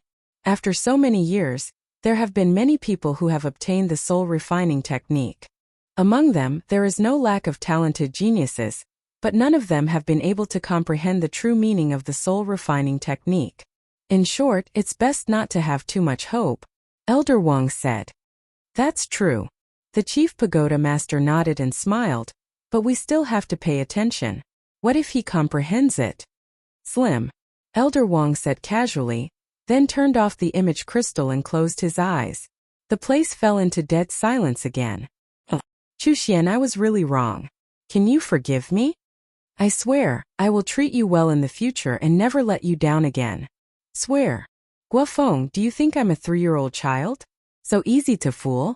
Let me tell you, I don't want to have anything to do with you now, because you don't have the qualifications. Get lost immediately as far as you can. And then there was Qin Feiyang. As the distance gradually shortened, he finally heard the content of the dispute between Chu Xian and the purple-clothed youth. It turned out that the purple-clothed youth was Guofeng. But wasn't Guofeng pursuing Pei Yi's cousin now? Why was he pestering Chu Xian? Qin Feiyang frowned, thought carefully, and soon understood what was going on. Swoosh! The corners of his mouth lifted slightly, and he sped up and landed beside Chu Xian. Seeing his arrival, Chu Xian and Guofeng also stopped arguing. Chu Xian looked at Qin Feiyang, raised her beautiful eyebrows and did not say anything. However, Guofeng's face darkened and he said, I know who you are, and I also know that you are related to Divine Emissary Lu, but you'd better stay out of our business. Sorry. This person has nothing wrong with him, except for one bad habit. I can't stand seeing others bully women, especially such a beautiful woman. Qin Feiyang grinned. So you're here to find trouble? Guofeng said, his eyes flashing with a shocking cold light. Find trouble? There's no need for that. I'm just curious, haven't you already abandoned Chu Xian to pursue Pei Yu? Why are you now back to beg for Chu Xian's forgiveness? Qin Feiyang chuckled. His face was also filled with ridicule.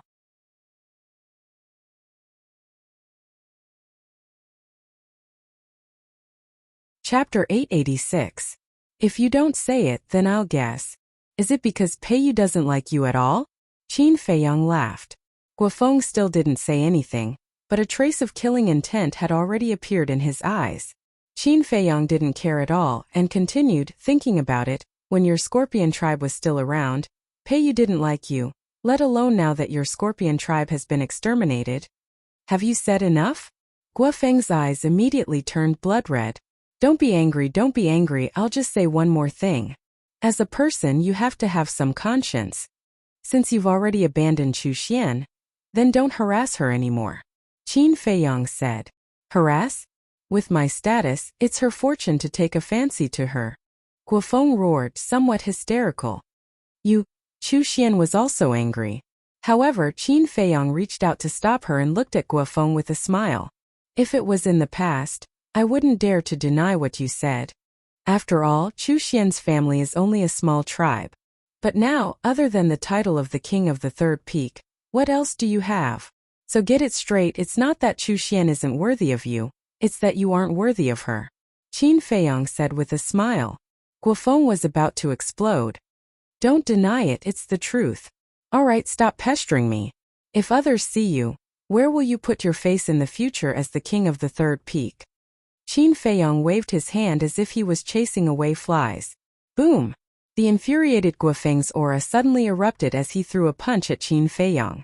Qin Feiyang shook his head and grabbed Guofeng's fist. He smiled faintly and said, Don't ask for trouble. Although Guofeng had already stepped into the peak of the 9-star war sect, he had also stepped into the 9-star war sect. He was confident that he could easily take down this person. Guofeng was also very astonished that Qin Feiyang was able to easily block his punch. He glanced at Qin Feiyang, then glanced at Chu Xian. In the end, he withdrew his arm and said, You will regret this sooner or later. With that he left angrily. Regret? The corners of Qin Feiyang's mouth curled into a meaningful arc.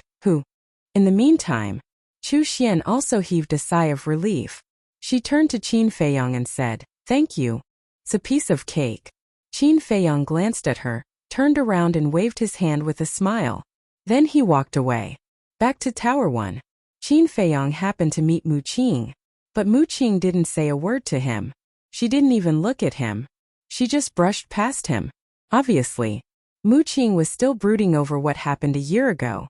Qin Feiyang naturally wouldn't use his hot face to stick to Mu Qing's cold butt. He directly returned to the alchemy room and was about to continue cultivating. But at this time, Mo Feng came looking for him again. And this time, Mo Feng's intention was to ask him to go to the trading pavilion with him. The reason was that the trading pavilion would auction the second Juku Yellow Dragon pill in the evening. Qin Feiyang was definitely not interested in this. Because the Juku Yellow Dragon pill was originally refined by him, he tactfully rejected Mo Feng. Mo Feng did not force him. After Mo Feng left, Qin Feiyang suddenly thought of the soul refining technique. He sat cross-legged in the cultivation room, took out the jade slip, and naturally started to read it. He had been struggling with a question. Was there a gradeless battle art in the world? As the son of the emperor of the Great Qin Empire, he had some understanding of battle arts, but he had never heard of such a thing. No. Suddenly, a trace of bewilderment crawled up his eyes, because he thought of a suspicious point. He remembered. At that time he asked Elder Wang what kind of battle art this soul refining technique was, and Elder Wang's answer was to let him comprehend it himself. And this answer at first glance there was nothing wrong with it, but thinking about it carefully there was a big problem. Because, if this soul refining technique was really a battle art that was worse than a low-grade battle art, then Elder Wang would not let him comprehend it at all. Because it was a waste of time. So he was thinking, could this be Elder Wang hinting at something? Qin Feiyang sat alone in the cultivation room, thinking for a long time. In the end, he still decided to properly comprehend this soul refining technique. Although his guess might not be true, at least he had to figure out what kind of battle art this was. So, he closed his eyes, sank his mind into the jade slip, and calmed his heart to comprehend. At the same time, the East City district was once again flooded by the crowd. Especially near the trading pavilion, it was simply too crowded.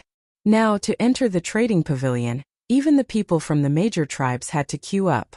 Li He was in the lounge watching this scene through the window, and he was also grinning from ear to ear. "Grandfather, you must be overjoyed."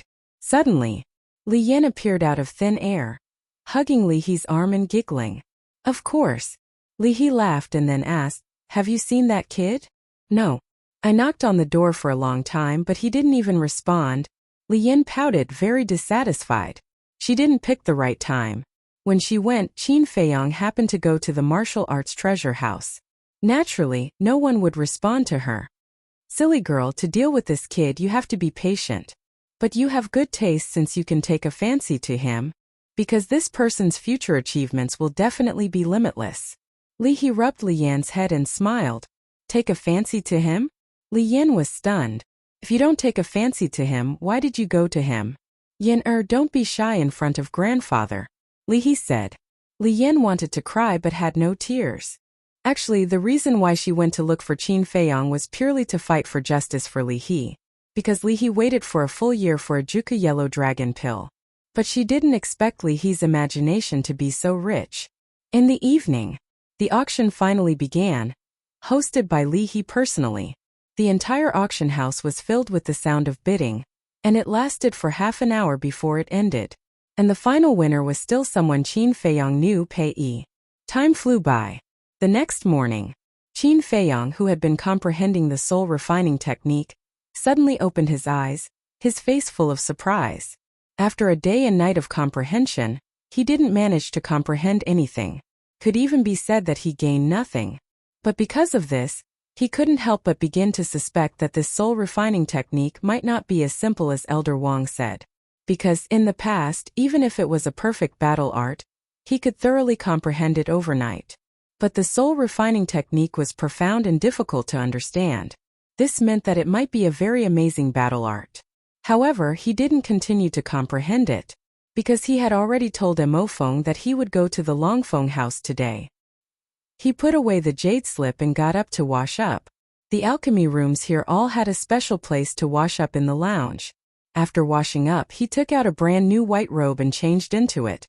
This was the uniform of the disciples of the main tower.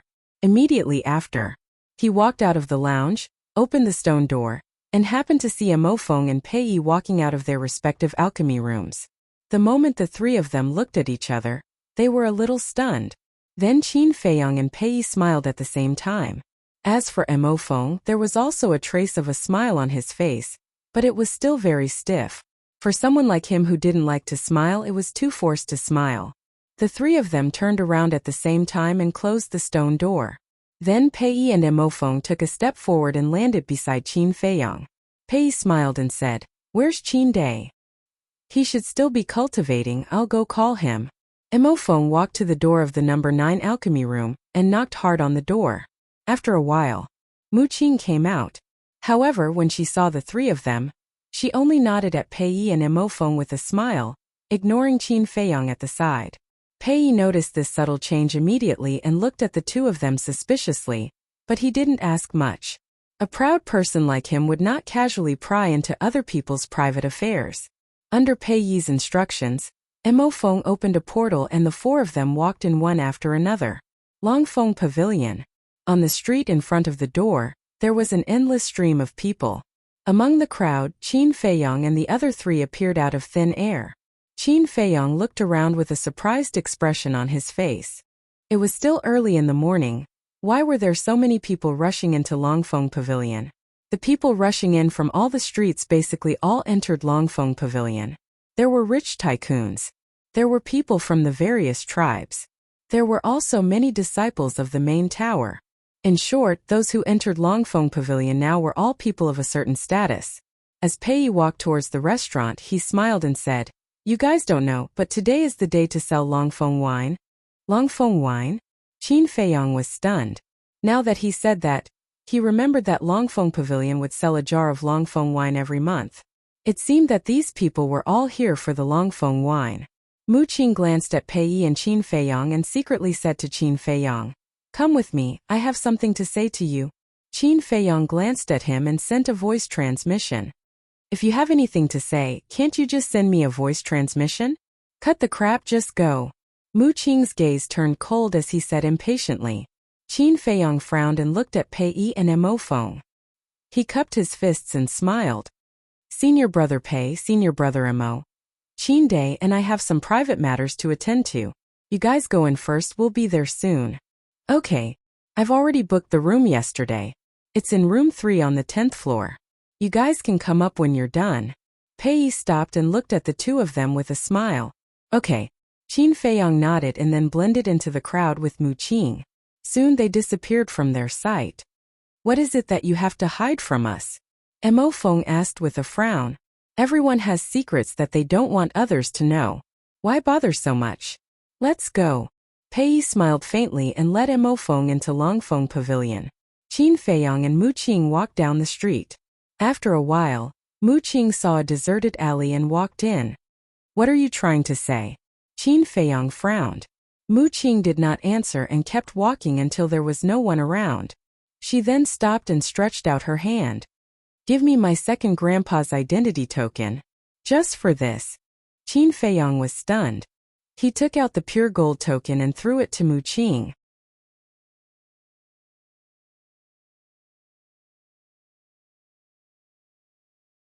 Chapter 887. What's the matter? Tell me. Seeing that Mu Qing was serious, Qin Feiyong couldn't help but become serious. Master. Mu Qing enunciated each word clearly, her eyes shining brightly. Him. Qin Feiyong was slightly stunned and said in surprise, You also found him? It was Mu Qing who was stunned and said, You already know? Yes. I met him in the 9th zone. It's the restaurant where you and your second grandpa found me last time. Qin Feiyong said. He came at that time. Why didn't you tell me? Mu Qing frowned. Qin Feiyong shook his head and said, Would it make sense to tell you? Mu Qing said, Of course it would make sense. I can send someone to stop him from entering the Central Divine Kingdom. What? You mean he has already entered the Central Divine Kingdom? Qin Feiyong said in surprise. Mu Qing nodded and said, Yes, I met him at the auction house of the Eastern City Trading Pavilion yesterday. Qin Feiyong was shocked and said, That's impossible. If he really went to the Eastern City Trading Pavilion, Fatso and Yanwei should have found out. But why didn't I receive any news? Master has changed his appearance. Even if he stood in front of them, they wouldn't recognize him. Mu Qing pursed her lips with a touch of sarcasm. Qin Feiyong's eyes darkened. This was not good news. Now you don't have to worry. Although Fatso and Yanwei work in the trading pavilion, they have also changed their appearances. As long as they don't show any flaws, Master won't recognize them. As for the Juka Yellow Dragon Elixir, Master will definitely think that it was made by you. But as long as he doesn't say anything, he won't be able to find out your current identity. Now I'm thinking, why did Master come to the Forgotten Land? Just for you. Or do you have other motives? Mu Qing's brows were tightly knitted, and there was an indescribable sense of irritation. Qin Feiyong looked at him in surprise and said, Even if he has other motives, you don't have to be so worried. Nonsense. He is a false god, only half a step away from becoming a god. How can I not be worried? Mu Qing rolled her eyes at him. What about your Mu family? In the Forgotten Continent alone, you've continued for over 10,000 years. Could it be that you haven't given birth to a single fake god? Qin Feiyong asked suspiciously. Do you think it's so easy to create a false god? I might as well tell you the truth. In the Forgotten Continent, the strongest person is the 9-star combat emperor. False god. Never heard of it. Mu Qing said. So you're saying that if the imperial tutor makes a move, then wouldn't there be no one in the Forgotten Continent who would dare to fight against him? Qin Feiyong frowned. If you say that, then you're underestimating the Forgotten Continent. Although there are no false gods in the Forgotten Continent, we have divine artifacts. If we really fight, it's hard to say who will live and who will die. Mu Qing sneered. Qin Feiyong's eyes narrowed slightly. The divine artifact that Mu Qing was talking about, was it the gate of time and space? I've told you about this. In the future, be careful when you do things. Especially Li He. Make sure he keeps his mouth shut. If it's because of him that our plan is ruined, I'll make sure he dies without a complete corpse. Mu Qing's eyes flashed with a hint of murderous intent. Then she went back the way she came and walked towards the Dragon Phoenix Pavilion. Qin Feiyong lowered his head and muttered to himself for a while. Looking at Mu Qing's back, he said, "Let me see the Imperial Tutor's current appearance after his disguise." Mu Qing stopped and waved her hand. A shadow quickly condensed. It was an old man in a red robe. He had long fiery red hair and a strong body. Although his face was old, it was ruddy and looked very energetic. "Wait for me for a while. I'll go and talk to Fatso and Yin Wei." Qin Feiyong looked at the shadow, then entered the castle and immediately took out the image crystal. This time, Wolf King said, "Little Qin Zi, I feel that Mu Qing is lying." Qin Feiyong was stunned and turned to look at Wolf King suspiciously. "What I mean is that the content of his lie is not the Imperial Tutor, but a false god. I'm sure that there must be a false god in the Mu family," Wolf King said. "What do you mean?" Qin Feiyong was curious. "The Gate of Time and Space. If the Real Gate of Time and Space is really a divine artifact, then it must be a god or a false god to awaken it," Wolf King said. "Heard it?" Qin Feiyong's eyes flickered and nodded. "You're right. We can't take the Mu family's heritage lightly." Buzz. As soon as his voice fell, Fatso's shadow appeared. "Boss, do you want to have a drink?" Fatso smiled. At this moment he was sitting in an empty room. There were 2 pots of wine on the table in front of him and a few delicious dishes. Yin Wei was also sitting opposite Fatso. The two were eating and drinking, and their days were quite comfortable. Qin Feiyong rolled his eyes at Fatso and said, "If I were Li He, I would have fired you. Unfortunately, you're not. What's more, Li He can't wait to curry favor with us. How can he fire us?" "Tell me, what's the matter?" Fatso smiled and asked. Qin Feiyong said, "Do you know that the state preceptor also went to the auction house yesterday?" "What?" The two were clinking glasses. When they heard this, their arms trembled and the wine spilled all over the floor. Qin Feiyong waved his hand and the state preceptor's appearance appeared in the void. "This is what he looks like now. Pay attention to it. By the way, tell Li He and Li Yan that they can't mention the Juka Yellow Dragon pill to anyone. Also tell them to be careful. I'm worried that the state preceptor may use extreme means to force them to reveal my identity." Qin Feiyong said in a deep voice. "Understood." The two looked at the state preceptor's shadow and nodded heavily. Their faces were also extremely heavy. They didn't expect the state preceptor to enter the central divine kingdom so quickly. For a moment they didn't even have the mood to drink. "Be careful." Qin Feiyong exhorted the two of them again before turning off the image crystal and leaving the ancient castle. Together with Mu Qing, he walked towards the Longfeng Pavilion. Soon, they came to the front door of the restaurant. But as soon as they entered the restaurant, Qin Feiyong saw a familiar figure. It was a young man wearing a purple robe. He had a tall figure and exuded an extraordinary aura. The young man in purple walked to a waiter and asked with a smile, "Which private room is Pei in?" The waiter looked up at the young man in purple and said with a smile, "Oh, it's young Master Gua. Young Master Pei is in private room number 3 on the 10th floor. I'm a little busy now, so you can only go up by yourself. Please forgive me for not serving you well." "It's okay." The young man in purple waved his hand and walked upstairs. "So it's Guofeng," Qin Feiyong muttered. Although the Dragon Phoenix house was very noisy at the moment, he still heard Guofeng's voice clearly. Looking at Guofeng's back, the corners of his mouth gradually curled into a mocking smile. In the past, no matter how busy he was, this waiter would definitely bring Guofeng up personally. But now, although the waiter was rather polite, anyone with a discerning eye could tell that he didn't like Guofeng. "Oh, young Master Mu. Young Master Qin. What a rare guest." The waiter soon saw Qin Feiyong and Mu Qing and hurriedly scurried towards them with a fawning smile on his face. Back then the feud between Qin Feiyong and Guoming started there. Hence, the waiter of the restaurant had a deep impression of the two of them. At the same time, Guofeng also heard the waiter's voice and turned to look at Qin Feiyong, after which a shocking and icy cold gaze flashed past his eyes. However, he didn't say anything and continued to walk upstairs. Mu Qing glanced at Guofeng suspiciously and secretly asked, "Do you guys have a feud with each other?" "We do have some personal feuds. Qin Feiyong expressed assent calmly. At this moment, the waiter asked, "Young masters, did you make a reservation in advance?" "Yes, we can go up by ourselves." "You may go ahead," Qin Feiyong said with a smile. "All right then. Feel free to let me know if you have any instructions." The waiter nodded and bowed before turning around and scurrying away. His attitude was completely different from when he saw Guofeng. Qin Feiyong and Mu Qing also headed upstairs. However, Qin Feiyong kept wondering, why did Guofeng go to look for Pei Yi? Soon, Guofeng walked to the door of the third private room on the 10th floor and reached out to knock on the door gently. Mo Feng was the one who opened the door. However, when she saw that it was Guofeng, she immediately raised her brows and asked, "What's the matter?" "Yes." Guofeng nodded. Mo Feng said, "Senior brother Pei Yi is entertaining a guest right now. Let's talk another day." Mo Feng let him in. As soon as Mo Feng finished speaking, Pei Yi's voice sounded from the private room. Mo Feng frowned and retreated to the side.